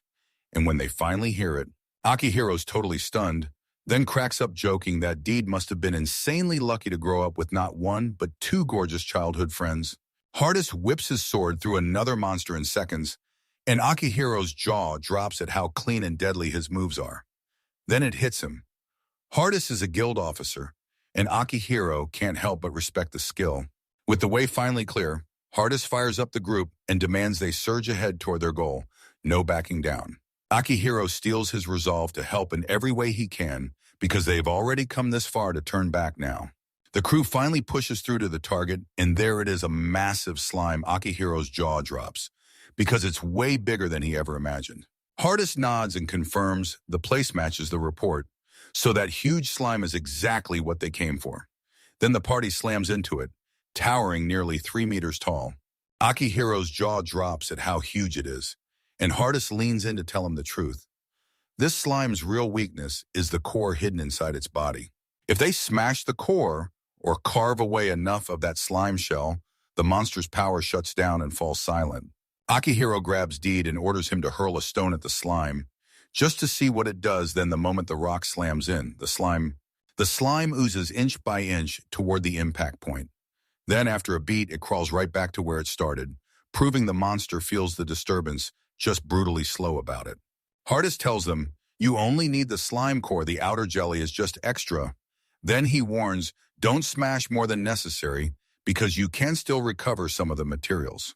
Akihiro decides to blast the outer slime apart, starting with just a measured blast of power. He can't shake the fear that a target this huge will drain him dry, but the others hype him up as he gears up to try it. Akihiro lunges toward the massive slime to strike, but the crushing pressure shakes his hands like crazy. Blushing from sheer nervousness, he tries to brace himself and get his footing back. With everyone stepping up to shield him for this exact second, he steels himself and commits he has to go through with it. Akihiro narrows his focus and builds a spell from thin air. He squeezes a rolling sphere of wind into a tiny 10-centimeter bubble in front of his finger, twists it with rotational force, and carves it into a razor-thin cone of pressure, then fires with calculated precision at around 700 kilometers per hour, about half the speed of a handgun bullet. Akihiro steadies his aim, snaps the spell just a hair to the right of the slime's core, and lets it fly. A crushed wind projectile rockets forward in a blur, then slams straight into the slime and detonates from within, ripping the squishy mass apart with brutal force. Akihiro's attack detonates the slime's outer shell, splattering jelly all over the ground, but the core survives, unbroken. And yup, the outside is ruined while the core stays standing. The slime finally freezes in place. Its whole attack just dies off. Then the others immediately lose it and shower Akihiro with praise for taking it down on his very first try. Once the slime is confirmed gone for good, Akihiro erupts in a quick cheer, pure relief flooding him because his strike actually landed. Right the moment he casts it, the spell's strain slams into him like a truck. Waves of nausea and a brutal headache slam into him. And while he fights to stay upright, Wada grips him tight. Then he keeps thanking him for pushing that far for the team. Still reeling from the backlash of his spell, Akihiro can't stop wondering, did that brutal nausea hit because the wind attack got squeezed too hard and shoved too fast? Next time, he's determined to test it properly and fine-tune every detail. Meanwhile, the others huddle around the massive slime's core, staring at what's left, and Hardest hammers home that monsters this size don't come around often, while Deed grins and says every ounce of effort paid off. Akihiro gets hit with the harshest promises yet, with a warning to stay true and to come back and help again when he's needed. After the fight, the crew crowds around the slime's core, peppering Akihiro with, "You okay?" as he grimaces and says sorry for freaking them out, then admits that spell backlash hit harder than anything he's ever felt. Everyone else is blown away. They didn't think he had power like that, and they're cheering him for taking down a massive monster with one brutal attack. As everyone heaps praise on Akihiro, he shrugs it all off and admits he only picked up magic recently, then quietly reminds them he knows exactly where his limits end. Suddenly, that light, airy feeling creeps closer and Hardest jolts in full alarm. She blurts out to the others that something massive is charging toward them. She just can't tell what it is yet. The whole crew feels a brutal presence barreling toward them, and Hardest snaps, "Retreat now!" Realizing they might have misjudged the danger, Deed snaps into action and whips the whole team into a fast retreat. Hardest charges ahead as the others sprint after him, while Deed and Ari hang back to keep watch and protect the rear. Wadis yanks the slime's core as they flee, and the second the group falls back, a bone-deep howl rips through the forest. Hardest freezes because that sound is way too deep to be a regular wolf. Eerie blasts a warning that whatever's coming is already barreling toward them, and she screams at everyone to move faster because it's about to catch them. As they sprint through the forest, they finally clock it. This isn't one monster snapping at their heels. It's a whole pack of wolves, over 10 strong, and way more brutal than any normal wolves. Struggling to keep pace, Akihiro wheezed and panted hard, then snapped. He was slowing everyone down, and rage and frustration boiled because he couldn't stop holding the whole party back. Realizing he can't outrun the wolves, Akihiro bolts to a tree and calls on magic to stall them. Then he tells everyone the plan. If he can rest between casts, Deed wonders if he can keep striking non-stop, because they don't even know how many wolves are out there, and that scares him. But Ari is convinced Akihiro's magic can save them. Hardest doesn't even blink. He snaps onto the plan, reminding them that wolves usually cap their pack size. The whole group rockets up a massive tree to stay ahead of the snarling wolves. And when Akihiro finally catches his breath, he grits out that his stamina is pathetic, then swears he'll start jogging and training the moment he's back. Right as they finally lock into place, Eerie snaps a warning those wolves are already here, waiting right under them. Moments later, the wolves swarm in under the tree like they're summoned. Their shadows stretched across the ground as the pack closed in around the area. The group finally clicks. These aren't normal wolves at all. They're massive, way more terrifying than they thought, and the chase feels dangerous for real. Up in the tree, everyone spots them clearly, and the shock hits each one is about 3 times bigger than a normal wolf. Then Akihiro slams the realization with a recognition skill. These wolves have adapted to regions packed with dense magical energy, and they've morphed into monsters. Their hides are way tougher than normal wolves, and from up in the trees, the group finally realizes this is way worse than they thought. Those wolves keep howling to summon more, and there are already nearly 20 piled up below. As the threat swells fast, Hardest snaps his attention to Wadis. She keeps her cool, gathers her magic with focused hands, and then launches the spell. Wadis springs off the tree and hurls fire magic straight at the wolves, torching them on impact. Then the real trouble begins. Those monsters barely scorch and keep swinging anyway, so Hardest finally snaps into understanding. This time, she can't shove the wolves' mouths open, meaning she can't torch their lungs from the inside like before. And with Deed and Ari no longer pinning them down, her magic hits way weaker than it used to. Realizing the wolves can't scale the tree, Akihiro makes his move and strikes from the sky. He whips up yet another wind spell, cupping a tiny ball of air right in front of his finger and molding that pressure into power. He runs the numbers so the wolves can't dodge, locks onto one, and launches the attack. Akihiro's wind blast lands dead on, ripping one of the wolves apart, and for a split second he exhales his attack actually worked. Then Hart clocks the real danger. The pack keeps multiplying. More wolves pour in under the tree, tightening the circle as their pack swells around them. Hardy snaps that if they don't cut the wolves down fast, more packs will come howling in, all because of the noise. And then he grabs Akihiro's attention and demands how soon he can unleash that deadly spell again. When Akihiro realizes they can't mow down those wolves one by one, he snaps to a new plan: aim at the whole pack at once and unleash a multicast spell. Right as Akihiro gets ready to unleash a multicast spell, his instructor's warning slams into his mind: spellcasting too much can wreck you with brutal side effects. No time to back down, because he sees no other way. So he swallows the danger, throws up a desperate prayer, and drives straight into the spell. Just as Akihiro is about to crank his magic up to the next level, a voice snaps into his head, Electa claiming it runs spellcasting itself. Then Akihiro shoots back, panicked, asking what happens if he overdoes it. Electa tells him that the nausea from earlier wasn't random.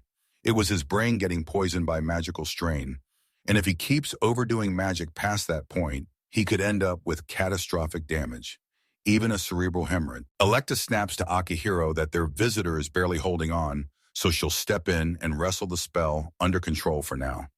But she warns him that when it finally ends, he's going to collapse and likely black out for days. With gratitude blazing in his chest, Akihiro grabs it, sets everything up, and gears up to try the multicasting technique. Down the slope, he spots almost 30 wolves clustered together. Then it hits him. They're not picking a fight with one wolf. They're lining up against the entire pack. Akihiro tells Hardest to stand back. He's got this, but he warns that he'll probably crash right after, then digs in, ready to give every last bit of himself. With Electa's help, he slaps a targeting reticle onto every wolf and starts locking on one after another. Counting every single one, he spots 34 wolves total, and then he snaps, ready to strike them all in one brutal sweep. With Electa propping the spell steady, Akihiro whips up a monstrous multicast barrage.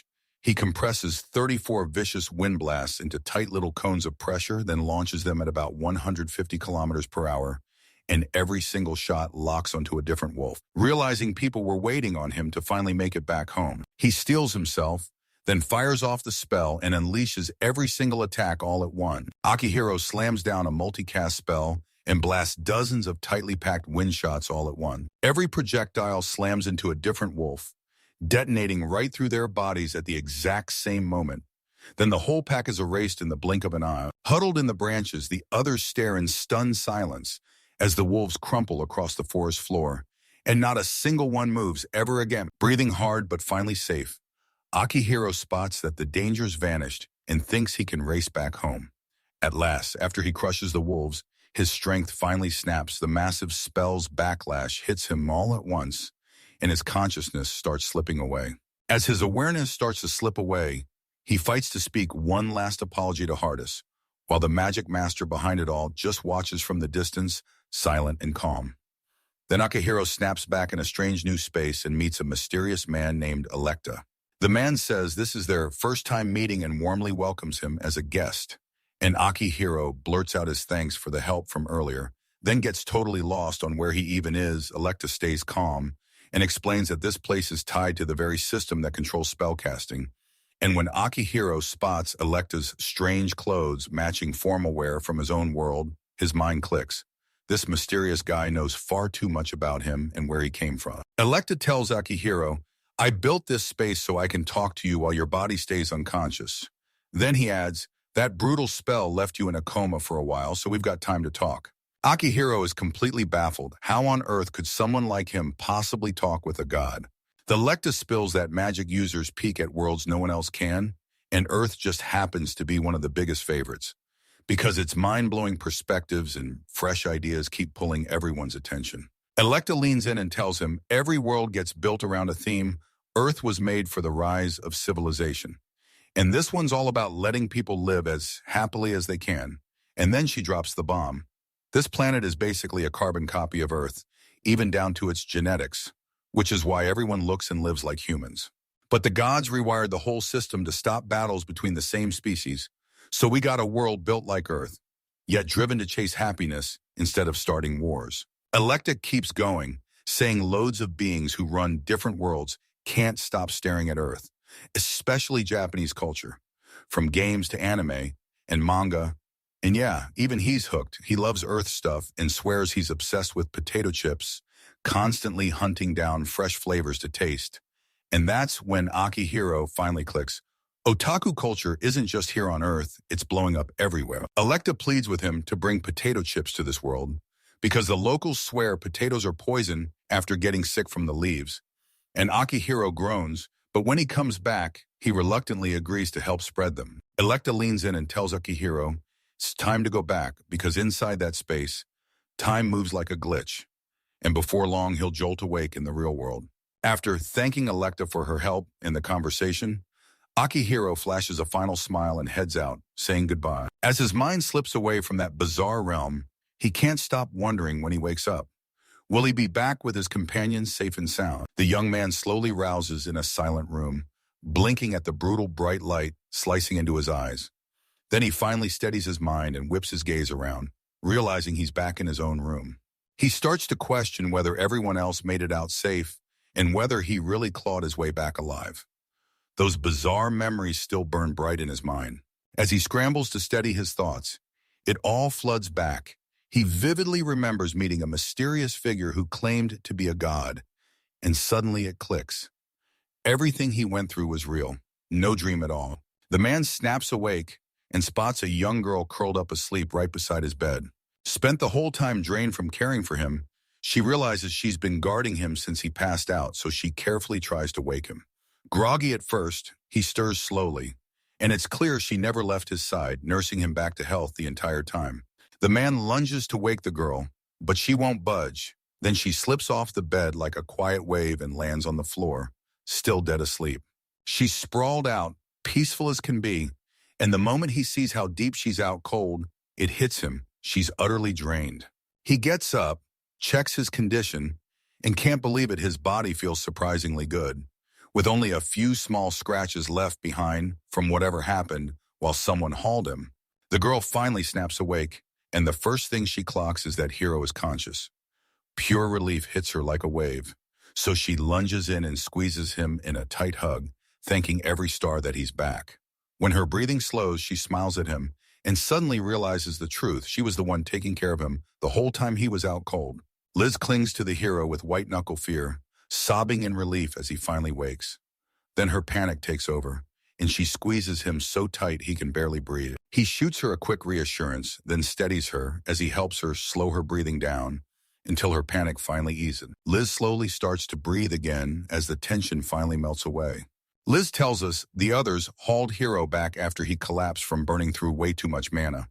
And the Apothecary Guild confirms it's nothing mystical. He just pushed himself past his limit and will wake up as soon as he finally gets some rest. Relieved, Hiro throws out a heartfelt apology and thanks everyone for bringing him back safely, and for Liz for sticking by him the whole time, while Liz admits she'd been terrified for those 3 days he was out cold, scared he might never wake up. The hero grins at Liz and tells her, loud and proud, that he's finally back. He explains that, even while he was out cold, that burning need to return to this home kept pulling him back. Somehow Liz beams as she warmly welcomes him, relieved he's safe again, and Hiro admits he might have pushed himself just a little too far. After Hiro wakes up, someone hands him a warm bowl of light soup made to settle his stomach and nothing more. Liz tells him that while he was out cold, the Apothecary Guild rushed in and fed him liquid nourishment to keep him alive and well, so when she sees he's recovering, Hiro starts eating right away and quietly wonders how much that treatment is going to cost once he finally asks. Meanwhile, another man gets ready to head out for hunting and tells Akihiro to slow down and rest for the day. But Liz won't budge. She insists she wants to stay right by Hiro's side. Hiro insists his body's totally fine and swears he'll just take it easy, wandering the village so no need to worry.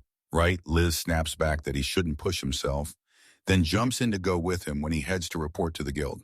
He steadies her, then decides he'll just march over, greet everyone, and turn right back fast. Liz tried not to worry, but Hiro can't ignore it either after that collapse, so he's pushing to hear every single detail of what went down. On his way to the guild, Hiro can't help himself. He checks his latest skills, and boom, a status window snaps up, showing abilities like vigilance, prayer, spell control, concealment, bravery, and even spear technique. Right there, he spots a brand new water control skill, and when he thinks back, he realizes he probably picked it up during that slime incident, even though he was nearly collapsing, so the report might have slipped through wrong. When Hiro finally steps into town, one villager rushes up with real gratitude, thanks him for what he did the other day, and asks straight up if he's feeling better. The hero waves it off with modest pride, then admits he was the one who caused trouble on the way back before the villager quickly steps in to reassure him. He says nothing bad happened, and how his vigilance skill kept him sharp so he could sprint back safe, and then the chat rolls on in good vibes as everyone eagerly welcomes Akihiro. At the guild, Hiro gets greeted with big smiles from the adventurers he saved before, and they're so grateful that they thank him again and finally breathe easy now that they see he's fully recovered. Hiro can't stop thanking him for hauling him back after he collapsed, admitting he knows it couldn't have been easy, and the others jump in to say they all took turns carrying him. Then Arya, in a quiet voice, thanks him too for stepping in and helping her even while he was in trouble. At the guild, the staff breaks down the results of their last mission right after they took down that wolf-like beast. They uncovered a brand new species, an icy, terrifying direwolf, and that discovery made the guild pull out an unprecedented reward. The party's total prize is a whopping 1 million wall, split 4 ways so each member pockets 250,000 wall, which is basically a farmer's entire yearly income. Guild staff shoved a money pouch into Hiro's hands and told him it covered his achievement fee and reward 390,000 wall total. The party roared with laughter because beating a dire wolf should be impossible for adventurers at their level. Yet this mission was basically handed to them like an even higher rank subjugation. Then the staff drops the bombshell. The Viscount personally sent a special order to reward Hiro for uncovering something valuable that could help the domain down the road. And the guild even made a rare exception, sliding that achievement straight into his completed record. The guild roars the news. Akihiro just got promoted to adventurer rank 9. Everyone cheers him on, promising that from here, he'll have no trouble finding companions. The staff lays it out. The normal rank 9 exam means wiping out goblins. Yet Akihiro gets to skip it since he's already pulled off the requirements from rank 7 up. Adventurers have to run with a team of at least 3, and Akihiro still gets an exemption because he's already done what the tests demand. Akihiro knows it won't be long before he needs companions, and the thought makes his stomach twist, because back in his old life, making friends never came easy for him. Thinking up an adventurer party is going to be a real headache for him until the guild staff breaks it down. Most parties form from people sharing the same hometown or from guild introductions, and with Akihiro's recent wins, you can bet a ton of adventurers will be scrambling to team up with him. Hearing that, Akihiro finally exhales like he's earned a breather for now. Akihiro scans around and realizes Wadis is missing, then snaps, "Where is he?" The others break it down. Turns out they're sticking around in the village for a while. In the middle of their chat, Akihiro spots the bracelet Rea is wearing, and the moment his eyes catch it, he has to say something. She blushes and reveals it's her engagement ring, and he can't help but compliment it, making her cheeks light up with pure joy, while everyone else huddles close, talking about how they're finally going out together as a big group for a while. Arya tells him that in her country, the man hands the woman a bracelet when they get engaged, and after marriage, they trade rings. Akihiro chimes in with congratulations, then admits he doesn't really know the local customs, and after a quick thought, he snaps his attention back to what matters most, tracking down companions for his adventurer squad, then shoots them a quick apology for the delay and waves them on so they can run with their plans. Akihiro fires off what he learned about adventurer ranks. Once you hit the 8th rank, you can usually earn your keep, and by 7th, life finally starts to feel stable. But the quests don't get easier, they get brutal. After he sifted through a bunch of 8th rank requests, slaughtering wolf packs, hunting bears, all that he finally gets it. These jobs aren't something he can muscle through alone. Rank 9 isn't about charging in, it's about prepping, figuring out what he can really do, and teaming up with the right people before he dares to move forward. Akihiro can't stop thinking about one thing: building a party isn't just picking people, it's earning trust, forging real bonds, and that usually takes forever. But in a job where lives hang by a thread every single day, finding companions he can truly bet his life on feels even more impossible. Unlike a game where you can shrug off failure, this world is painfully real. He remembers his days as a company leader and realizes he has to snap up trustworthy people fast if he wants to survive and actually live here. Akihiro storms back home, thanks the woman who welcomed him, and when she sets lunch in front of him, she also slips him a pouch packed with money. The apothecary guild was covering his doctor's visit too, plus the rent, and she tells him, just take it, because she's already had him taken care of.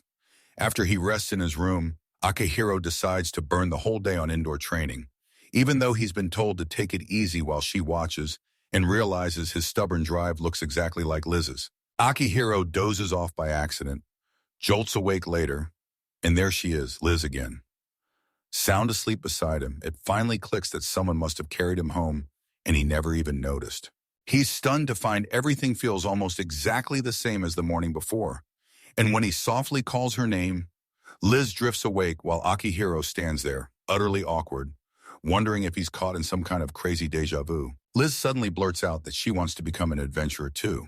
Hiro is slammed with her sudden announcement, and all she can do is freeze in pure shock. Liz practically begs to become an adventurer, like her whole future depends on it. She admits she never wants to feel that terror again, almost losing him, and with steel in her voice, she insists on staying right by his side, so from this day on, she's got his back, protecting him and standing beside him.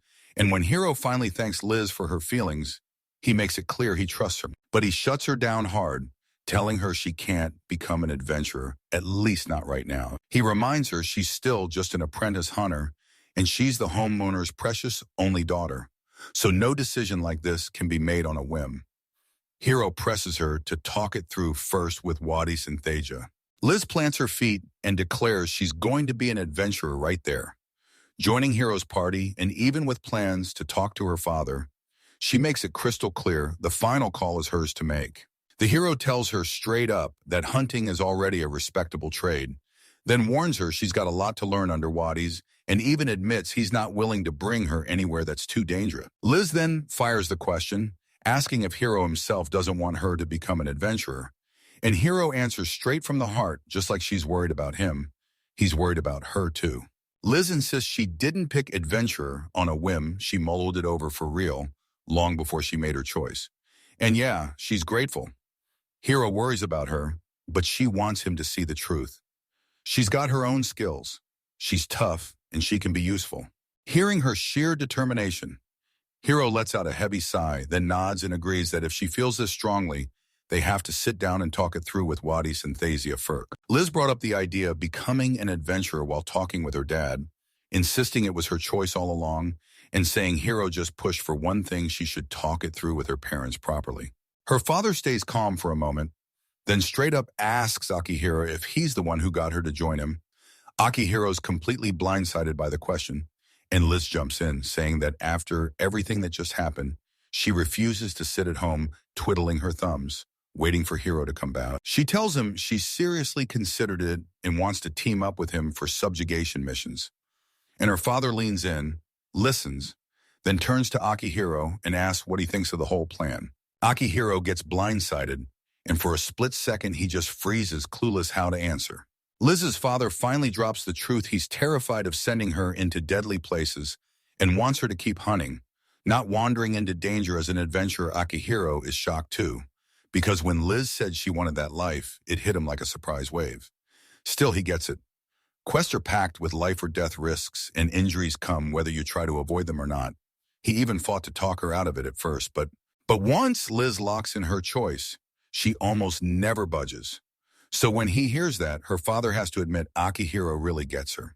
Akihiro tells Liz, if you join my party, you won't just be another hire, you'll be one of us, a real adventurer. And he makes it crystal clear that trust between everyone is what keeps the party standing. He swears that if danger ever rears its head, he'll shield her no matter what. And then he tells her father to finally accept their choice. Hearing him say that, Liz practically lights up, buzzing with pure excitement. Liz's father finally gives in, admitting once she's made her choice, she won't budge. Then he turns to Akihiro and tells him to look after Liz. No questions. With tears of joy in her eyes, Liz rushes to thank her father and vows to give everything she's got as an adventurer. Her father leans in and reminds her to never drop what she learned as a hunter apprentice and to keep sharpening her skills. And Liz nods with total confidence. Liz's father nods in approval, saying the harvest came in strong, so she's free to move ahead, while Akihiro lets out a huge breath of relief that he backed her right. With a grin blazing across her face, Liz declares she'll head to the guild the very next day to register as an adventurer.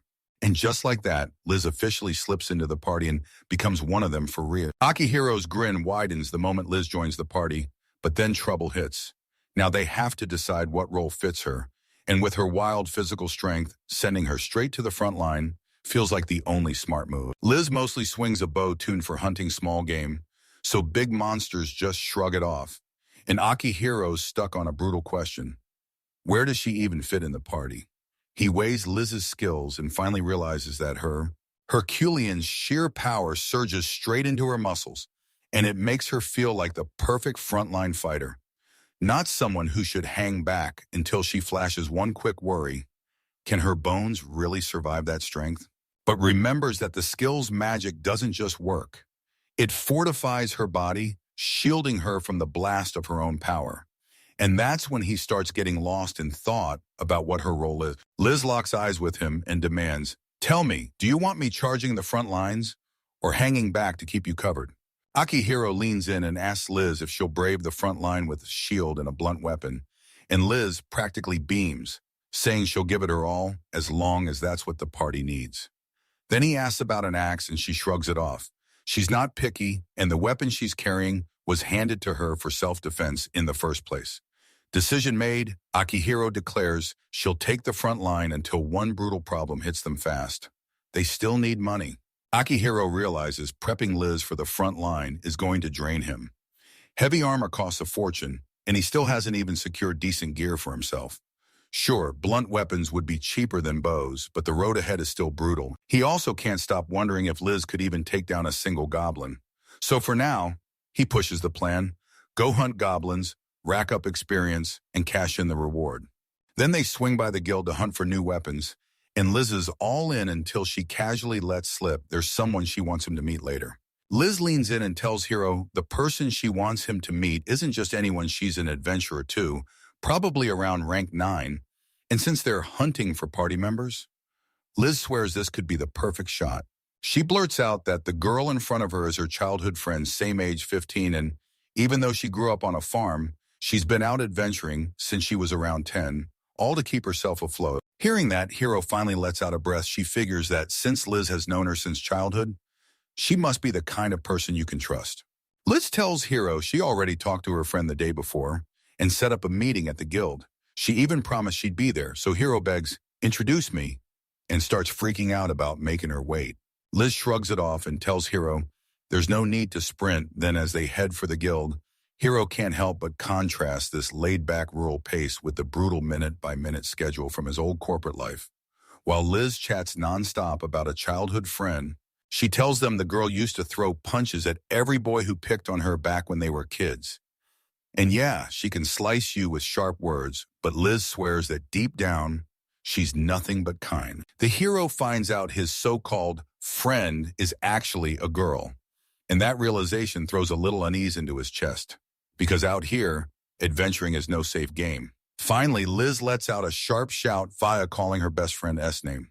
Liz drags Akihiro into the guild and introduces him to her childhood friend, who beams the second she sees Liz, instantly recognizing her, then chirps, "I'm Fia," a full-blown adventurer with a rank of Netguanten. Fia warmly greets Akihiro when they finally meet, and as she explains she comes from a family of farmers, her rough, no-nonsense way of talking makes her sound a little unfamiliar, until Akihiro smiles and tells her not to worry. Watching her boundless energy and blunt honesty, he immediately clocks it. This girl's got a tomboy spirit. Fia cracks up and tells him to chill, joking that he's Liz's fiancé, and Liz instantly snaps bright red with embarrassment. Fia brings up Akihiro's latest win, bragging she heard he wiped out a whole pack of high-ranked prey in one shot and even took down that dire wolf by himself. So she's blown away by how insane his strength is. Akihiro immediately shakes his head, saying she's giving him too much credit, because this wasn't power alone, and right after the fight, he crumpled, proving that victory wasn't just his. Fia cracks a joke out of nowhere, saying she wouldn't mind becoming Akihiro's second wife, and Liz instantly blows up in rage, snapping, "Fia, like the tease just lit a fuse." When you spot the tension crackling between those two girls, it hits you. Akihiro's about to face a brutal road, and this is only the start of a wild, turbulent new chapter. Fia keeps needling him with a grin, praising Akihiro as an excellent candidate just because he crushed a rank 6 prey all by himself. Liz snaps right away, furious, and flat out declares that Hiro isn't eligible for anything. The two start going at it while Akihiro stands there awkward and frozen, and as the whole thing spirals out of control, he can only think, how did everything get so messy, so fast? Akihiro snaps in right away, shuts the teasing down, and fires back that, in his original country's laws, a man's only allowed one wife. Fia snaps into shock and blurts, "Wait, you're telling me that's actually true?" Akihiro then clears everything up. He hasn't even decided on an engagement with Liz yet, and he makes it crystal clear he has zero plans to practice polygamy, while Liz just quietly smiles beside him. Liz beams and announces she's officially registered as an adventurer, then flashes her guild card. There it is, plain as day, rank 10. Faya bursts with surprise, congratulating Liz for choosing the life of an adventurer, then blurts out what happens to her hunter work. Liz says, "Don't worry, my brother's got everything handled for now." Liz shrugs it off and confirms she's definitely joining the party, then casually adds that after she gets married, she'll leave her family home anyway. No big deal.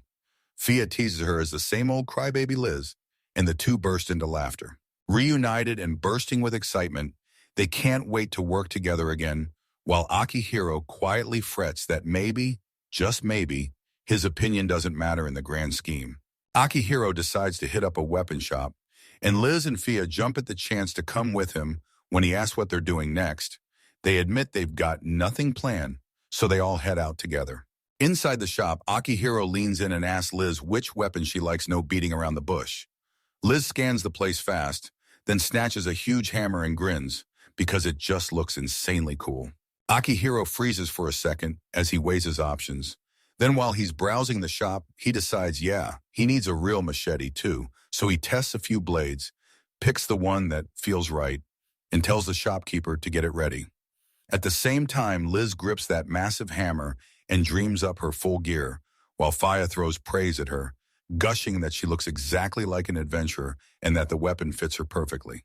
Akihiro goes for the items, but Liz insists she'll pay for her own gear, and Fia can't help but blurt out that she wants to grab something too, until Liz shuts that down fast. Then Akihiro steps in, pays for Liz's equipment anyway, and calls it a little thank you gift. And even though Liz hesitates at first, she finally relents, accepts it, and thanks him from the heart. Even after splashing out a lot, Akihiro feels totally safe now. The recent reward padded his cash, and he tells himself the buy was a must-have expense. Fia asks Akihiro if she can actually see his magic at work, and instead of showing off in the middle of town, they slip off to a quiet spot right on the edge of the village. She guides them into a little clearing in the woods, the exact spot she always trains in, because nobody ever shows up. So it's perfect for free practice. Then Fia asks if she can shoot at this wooden target, and Akihiro waves her on without hesitation. Liz even points out that this is Fia's usual practice ground. Akihiro starts flexing his magic. He locks in on wind, curls the air into a tiny spinning orb right in front of his finger, then pins its size and position with razor control before he cranks up the rotation and blasts it forward like a high-speed projectile. A blast of compressed wind rockets forward like a thrown projectile, slamming into the target with a brutal snap. Then he just calmly lays it out. That's basically how my magic works. Fia leans in, watching Akihiro's demo, and bluntly asks if he's a total beginner. Then Liz's eyes go wide, like she can't believe what she just heard. Akihiro admits, super honestly, that he's a total newbie, and then asks why she thinks he is. Fia tells him the truth. The incantation he just used is the very first kind they teach in basic magic class, designed to help rookies grasp spell structure and feel what happens when you dump out too much magic. And then she adds that the spell he used, they teach that one almost immediately right at the start. She says that once students hit the intermediate course, they start training with a simulator to practice their magic safely, and Akihiro remembers a mage he worked with once casually mentioning the very same idea. Even though he never truly mastered it, the idea finally clicked for him. Right as Fia broke down the whole process, a mage runs a simulation inside their own mind before they cast, and only if the imagined result stays solid and correct do they go through with it. They have to visualize the outcome hard and confirm the spell's structure will work. Then, Akihiro, listening closely, put it into his own words. It's basically like firing up an app in his head to test the spell first. And with that thought locked in, he decides to try it on the spot and sets his mind to run the simulator again before casting. Akihiro clenches his focus and digs up the chant he used earlier. Then the moment he concentrates, Pictures explode in his head like he's watching himself from above, with the spell forming right in front of him. The moment Akihiro clocks what's happening, it hits him. This simulator is firing up in his head, blasting the spell's steps straight onto his mind like a game screen. Akihiro keeps staring at the simulator running inside his mind, and it hits him like a wave so vivid it makes his stomach churn with nausea, like he's trapped in hyper-real 3D visuals. Yet even through the discomfort, he's still able to move around freely inside the simulation. As he moves, the projected image of himself mirrors every step, closing in on the magical target, snapping its view as he nears or backs away until Akihiro finally realizes the simulator is a flawless reflection of his motions, letting him study the spell's position and behavior before he ever casts it for real. With the simulator locked in his focus, he commits, and in his head, a confirmation screen pops up, an OK sign and a clear enter command. Then he hits proceed and the spell fires exactly like the simulation, proving the system is working. Fueled by confidence, he tries to pull off another mental image trick he once used on a slime. Then the simulator instantly flashes a warning, screaming that what he's picturing could be downright dangerous. Curious, he dives back into the test, picturing a dire wolf in his mind, but the simulator shuts him down cold, flashes an error, and Akihiro's jaw drops at how ruthless the system is. Akihiro snaps out of the simulation, a little woozy, and Liz and Fia immediately clock it, then rush to check on him. He insists he's fine, but you can tell he's still rattled, because that was the first time he'd ever felt anything like it. And once it clicks, he finally understands why that mage he met earlier could read the danger of his moves so quickly. Looking back, he realizes people were grateful because he didn't even know it. He was the one who unknowingly walked straight into danger. Sure, he's relieved, but the mental simulation's aftershocks still make his stomach twist with nausea. Akihiro even admits he's still a total beginner, and he knows it'll take real time before he can finally get used to the simulator. Fia pounced on Akihiro, asking where he learned magic. Then Liz dropped that he was taught by Bastia from the village general store, and Fia practically exploded with shock. She lets it slip that Bastia never made it through even basic magical training. She quit school way too early when she figured it all out. Akihiro finally gets it. His magic knowledge doesn't just feel weird, it's got a real reason behind it. Akihiro can't stop worrying that casting magic just by imagining it could be risky. But Fia grins and tells him it's awesome that he nailed the idea right away, even after only a quick lesson. Then Liz beams and asks if her explanation really helped, and Akihiro thanks her with all his heart. As Akihiro digs into the memory, it hits him. Most people think spells are just doodles in the air, but his time in another world lets him see magic in razor-sharp detail. So the way he visualizes it feels way more real than anyone else's. You can tell it's all from his time playing games back in his old world, while everyone here thinks of spells as flat, 2D scribbles. He instantly sees them as sharp, detailed 3D visuals, so the magic he imagines feels real, precise, and shockingly accurate. He also clocks why most folks struggle with advanced games. Those missing experiences scramble their imagination, and even though the truth behind dangerous magical feedback is murky and swings with the user's skill, Akihiro can't shake the idea that mental simulations could let him predict and forge spells, and that this could turn into a terrifyingly powerful talent. With their gear locked and loaded, the gang decides to prove their power by hunting goblins, and Fia practically explodes with excitement. Begging to jump into the fight, Akihiro cuts in fast, reminding them that Liz still needs to get out there, rack up experience, and level up. As they press toward the forest, Akihiro can't stop replaying the magic he just used, and he vows to handle it way more carefully this time. When they finally reach the spot, Fia scans the area and asks if this is Akihiro's usual hunting ground. And Liz just shrugs like it's nothing, saying she comes here all the time to grab vase grass, proving she knows the place better than anyone. Akihiro spots two goblins creeping through the forest, and the second he sees them, his eyes light up. This is the perfect ambush moment, so he barks orders fast. Liz charges the goblin on the right and swings her hammer hard, driving all her force into its body. Meanwhile, Fia keeps her eyes wide and her senses sharp, ready to spot any other monsters before they jump in. And Akihiro vows to back Liz up the second something goes sideways. When the goblins finally close in, he cues Liz to brace herself, then orders her to strike the instant he gives the signal. Akihiro fires up his attack while he stares at the goblins through the simulator in his head. Everything on the screen looks razor sharp, but the wild visualization still makes his vision wobble. He powers through the dizziness, studies the spell, and tweaks the compression rate to lock it down tighter. Then, after the simulation plays out clean, the system flashes a hard confirmation signal. Confident the tweaks are perfect, Akihiro casts the spell and fires off the attack exactly the way he planned then. The moment it hits, Liz barrels forward without a shred of hesitation.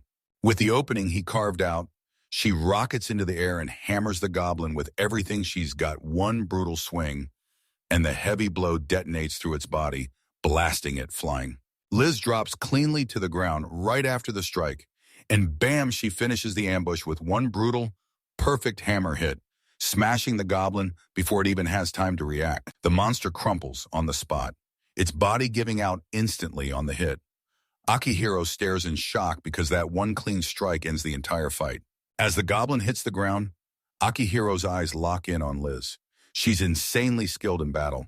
Then they rush in to grab the proof, slicing off the monster's nose. Watching her handle the aftermath with cold calm, Akihiro realizes one terrifying thing. When it's time to take down enemies, she never hesitates. She's seen life and death up close, and it shows she moves like nobody else. When someone asks Liz how she crushed her very first hunt, she grins and says she learned by watching every move her father made when he went hunting. As the day rolls on, Akihiro finally clocks the truth. Liz might be born for adventuring, not just tagging along, because the way she battles leaves him stunned. And with that wind fueling them, the whole group keeps hunting monsters without slowing down. Soon as they're back at the guild, they total everything up. 20 goblins slain means a fat reward, and Liz tosses in the money from the Vazgros bundle she hauled in. When they finally add it all, the grand total hits 640,000 wall. Then Akihiro suggests splitting the achievement reward into 4 clean shares. Everyone gets a piece and 1 share gets dumped straight into the party fund. When the reward gets split, every member grabs 160,000 wall, and Fia's jaw drops in disbelief, saying that when she hunts by herself, she can barely take down 3 goblins a day, so this payoff feels unreal. Then she credits it all to Akihiro handling everything, and even crowns him the party's leader. Liz shoots back, protesting the sudden call. While Fia laughs off the complaint like it's nothing, the teasing only makes her grins widen, because being at a party beats working alone every time back then. She was stuck by herself, feeling lonely and scared. Brimming with energy, she darts off, yells a cheerful goodbye, and leaves Akihiro and Liz staring after her right after she parts with Fia. Akihiro tells Liz he's headed to the church, saying he wants to pray for everyone's safety and get God's answer about something that's been nagging at him. Liz nods, then goes home first to help with dinner. They share a quick goodbye and split up. As Akihiro strides toward the church, one thought burns in his mind. Today's problem has to do with magic. He slips inside the quiet halls, spots a nun reading, then steps up and drops to his knees at the altar. With his eyes shut tight, he pours out a sincere prayer to God, begging for an answer to the question gnawing at his mind. Then he just waits in stunned silence inside the quiet chapel, wondering if anyone will finally show up to respond, while Akihiro prays in the church. A mysterious woman materializes out of nowhere in front of him, cool as ice, telling him a simple prayer was all that was needed. No need for him to show up personally, while Akihiro immediately feels something strange crackle inside the system linked to him. A woman steps forward and says she's Desha, the healer in charge. Then Akihiro bows politely, introduces himself, and makes it clear he's worried. He straight up admits that the power he can tap into here terrifies him, and he can't shake the fear that what he knows could flip the whole world on its head if he ever uses it carelessly. Desha leans in and tells Akihiro, this power isn't the problem. The person using it is. She says even a plain kitchen knife can turn lethal, depending on who's gripping it, and then she compares his fears to being the only person in the world holding a weapon like that. His worry makes sense, but it doesn't have to rule him. She trusts him to wield that power like a grown-up, while Desha makes it crystal clear. Magic laws don't stay still. They keep getting revised, and if his abilities ever start calling the shots too hard, they'll just rewrite the rules. Then she blurts that Electoa sent her a message, And Desha wastes no time. She grants Akihiro a brand new skill, softly pressing her hand onto his head. The moment the blessing hits, warmth floods through him like a wave. Then she proves it. She temporarily shuts off his pain and dares him to try, right after she lays out the instructions. Akihiro slashes into his own arm, then freezes, shocked as he realizes he feels absolutely nothing. Akihiro slices deep into his own arm, and the pain gets swallowed up as blood pours from the wound. Daishi just calmly says the cut is so deep it shows bone. Akihiro doesn't feel a thing, but the sight of it still horrifies him. Desha grabs his attention, steadies him, and tells him to picture the wound sealing up as he runs her simulator in his mind, because the more he vividly visualizes the healing, the more his magic can recreate it. Akihiro concentrates hard and imagines the wound healing. Watching in his head, the skin slowly knit back together as the simulator runs the image. Once the result was confirmed, he unleashed the spell, and in an instant, the wound on his arm vanished, leaving it perfectly healed when he saw it worked. Akihiro soaks in his victory as he fires off a healing spell. His arm's wound snaps shut on the spot, and he can't believe his recovery is that fast. Desha tells them this is what everyone calls divine magic. Sure, you can heal broken skin, but repairing the inside of the body is brutally hard because your mind has to picture it perfectly, and most people can't. Then she smirks and says, Akihiro's visualizations are insanely precise, so when he casts healing magic, she barely has to correct him at all. Desha leans in and tells you divine magic doesn't need fancy spell blueprints. If someone prays with their whole heart and soul, the answer comes. So those constructs and simulations are pointless. Yeah, there is a sentence structure for divine magic, but you almost never have to use it. Right before she leaves, Desha apologizes for her quick stop, even though her curiosity was burning to hear all about Earth. Then she snaps back to her duties, and Akihiro is left holding on to everything she told him. As Desha vanishes, the system flashes. The glitch is finally fixed, leaving Akihiro alone, standing in the dead silent church. He realizes he can heal Liz and the others whenever they get hurt, only he has to stay calm and vividly picture the wound, so the power actually works. And just like that, a notification blasts onto the screen. He's unlocked attribute control. Divine 1-8 and Akihiro instantly knows this skill is pure gold. Akihiro bursts back home, greets Liz's mother, and tells her his body's holding up after the day's grind. Then she smiles and reminds him everybody knows how hard he's tried, ordering him to finally get some rest. Inside, Liz hustles through the last dinner prep, then blurts that once her father comes back, all that's left is plating the food. Before they even touch their meal, Liz pushes for extra practice. She's determined to sharpen her defense with the shield too, and Akihiro jumps in, training with her right up until dinner time. Outside, Akihiro dives into training with Liz. She grips her shield and hammer while he lays out the moves. Then he cracks it with a wooden stick, warns her he'll swing at random, and orders her to meet every hit by blocking with her shield. As practice kicks off, Liz snaps up her shield and slams it into the incoming blow-perfect block. Then the training keeps going. Akihiro clocked it instantly. Liz always snagged the hits right in the middle of her shield. Every single time her reflexes were razor sharp, like hunting with a bow had trained her for this exact moment. Stunned by how steady she was, Akihiro tells her the shield isn't just for defense. It can swing into offense too. Because if she blocks with the right timing, she can smack an enemy's weapon aside or throw their stance off balance. Then he pushes her to train those shield attacks herself. Sure, she'd usually go from a block straight into a hammer strike, but mastering shield counterattacks will open way more doors in a fight. While Akihiro and Liz keep training, Liz's dad comes home and spots them still at it outside late at night. Liz practically beams as she greets him and tells him dinner's already ready. Akihiro, still trying to catch his breath, insists he's okay after that sickness he just bounced back from. Then Liz laughs and needles him. Come on, that exhaustion looks more like you're low on stamina than still sick. Just as they step in, Liz's father's eyes widen. He can't believe how much money Akihiro's been raking in as an adventurer. Over dinner, he warns them not to get cocky, reminding them their wins only happen because everyone worked together. Then Akihiro laughs off the worry and admits the truth. Liz has way more adventuring talent than he ever expected, and she's starting to look like she'll be an essential part of the group. Liz shyly admits she was just copying the hunting moves she'd watched her father use. And when Akihiro praises how she wiped out the goblin, her father goes utterly silent. stunned. Liz beams, promising she'll train even harder and rake in bigger rewards as an adventurer, while Akihiro points out that her hunter experience is paying off and her father tells her to keep leveling up, but never, ever drop her guard. Later that night after dinner, Akihiro jumps in to help with the dishes, even though Liz snaps that it's her job. Then, mid-conversation, he realizes she wakes up every single morning to run to the well, hauling water back home as part of her daily grind.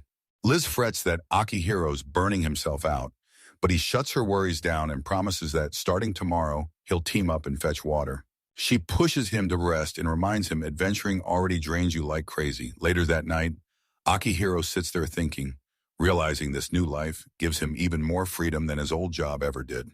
Alone and locked in his thoughts, he decides to sort every scrap of magic he knows, because if he can still remember how he once stood before the goddess and walked away with divine power, then he can map it all. Akihiro starts tinkering with magic in his room, dreaming he's soaring through the sky. Then the whole thing crashes and burns. Then he decides to try something way easier using just a piece of paper. Forget the simulator. He shuts it out and bets everything on pure imagery, picturing the wind pressure carving the paper into place.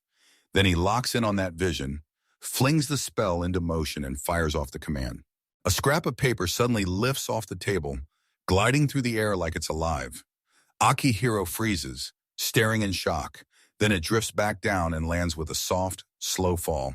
Once it works, he's instantly fired up, bolts outside, and can't wait to push the magic even further. Out on the spot, Akihiro dreams up the wind streaming through the soles of his feet, imagining himself lifting off the ground. Then, fired up to prove it's real, he recreates that exact picture and snaps his magic on. With one step forward, the power yanks him just off the ground. Akihiro's eyes widen because it's working exactly like he pictured. The moment he lets go of the mental image, the magic drops out and the lift vanishes. By gripping the image in his mind, he can surge forward, snap back, drift left, or dart right and even spin midair like it's nothing when he wants to stop. He just imagines the motion running in reverse, and his floaty control halts instantly. Akihiro cuts through the air like he's skating on nothing, grinning as freedom surges through him. Then he starts testing his speed and steering, flying high over the trees until it hits him. This power could wreck people in a fight too, and the whole thing feels brand new and totally electrifying. Liz spots Akihiro out there past midnight and yells from her window, and the second he hears her, he freezes in shock. Then, as she steps closer, she asks if he's still training and tells him straight up her mom's been panicking that he'll collapse from overworking. Suddenly, Akihiro scoops Liz into his arms, fires his magic, and rockets them into the sky, floating above the ground as Liz's shock hits first. She spins in awe, and the moment it clicks that they're really soaring through the sky, excitement lights up her whole face. Akihiro leans in and straight up tells everyone that power isn't science, it's pure magic. As he cradles Liz in his arms, embarrassment floods her face. She can't help but whisper that being that close to him turns her chum. Then Akihiro notices and freezes into an awkward silence. Akihiro admits he's still awkward with flight magic and needs more practice to control it right, saying it feels like skating on ice, and he can't believe how easily excitement swept him off his feet. Liz lights up and praises his grind, saying his hard work and dedication are just plain amazing. With a radiant smile, she vows to train even harder so she won't fall behind, then looks right at him and begs him to keep taking care of her. Akihiro grins, realizing he finally snagged the skills he needs to survive in this wild world. And even though his magic is still rough around the edges, it's getting stronger and broader by the day, so he turns to Liz and pushes her to level up with him. As he grips her hand, excitement surges through him.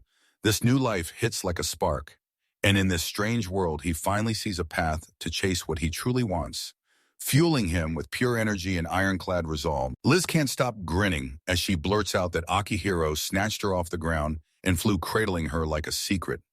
She swears she felt herself glide over the ice, and they even shot higher than the house. Everyone else listening just stares, totally thrown by how wild her story sounds. Next morning, Liz practically bursts with excitement, telling everyone about what happened last night, how Akihiro launched into the sky and carried her through the air like it was nothing. Fia perks up and blurts out that she wants a turn, too, if it's really that fun. So Liz beams and says it felt like being swept along by a prince. her heart pounding the whole time. Just as Fia asks Akihiro, "Is it okay?" he realizes she's staring at him with sharp, intense focus.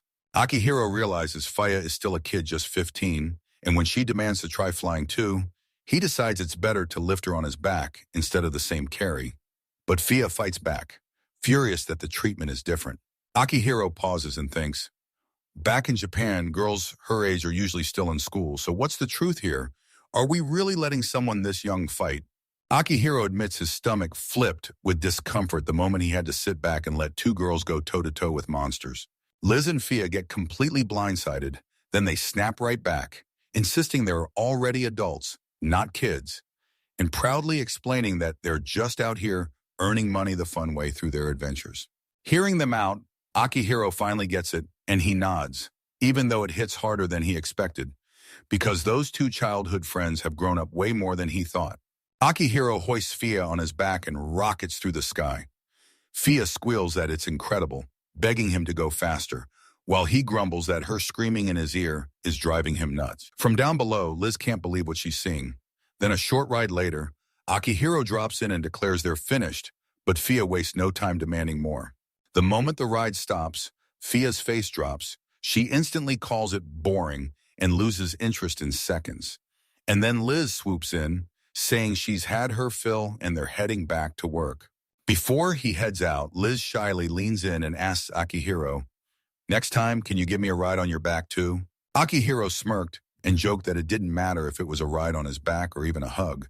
Then Liz lit up with excitement until Fia snapped them back to reality and said they still had work to finish as they headed out.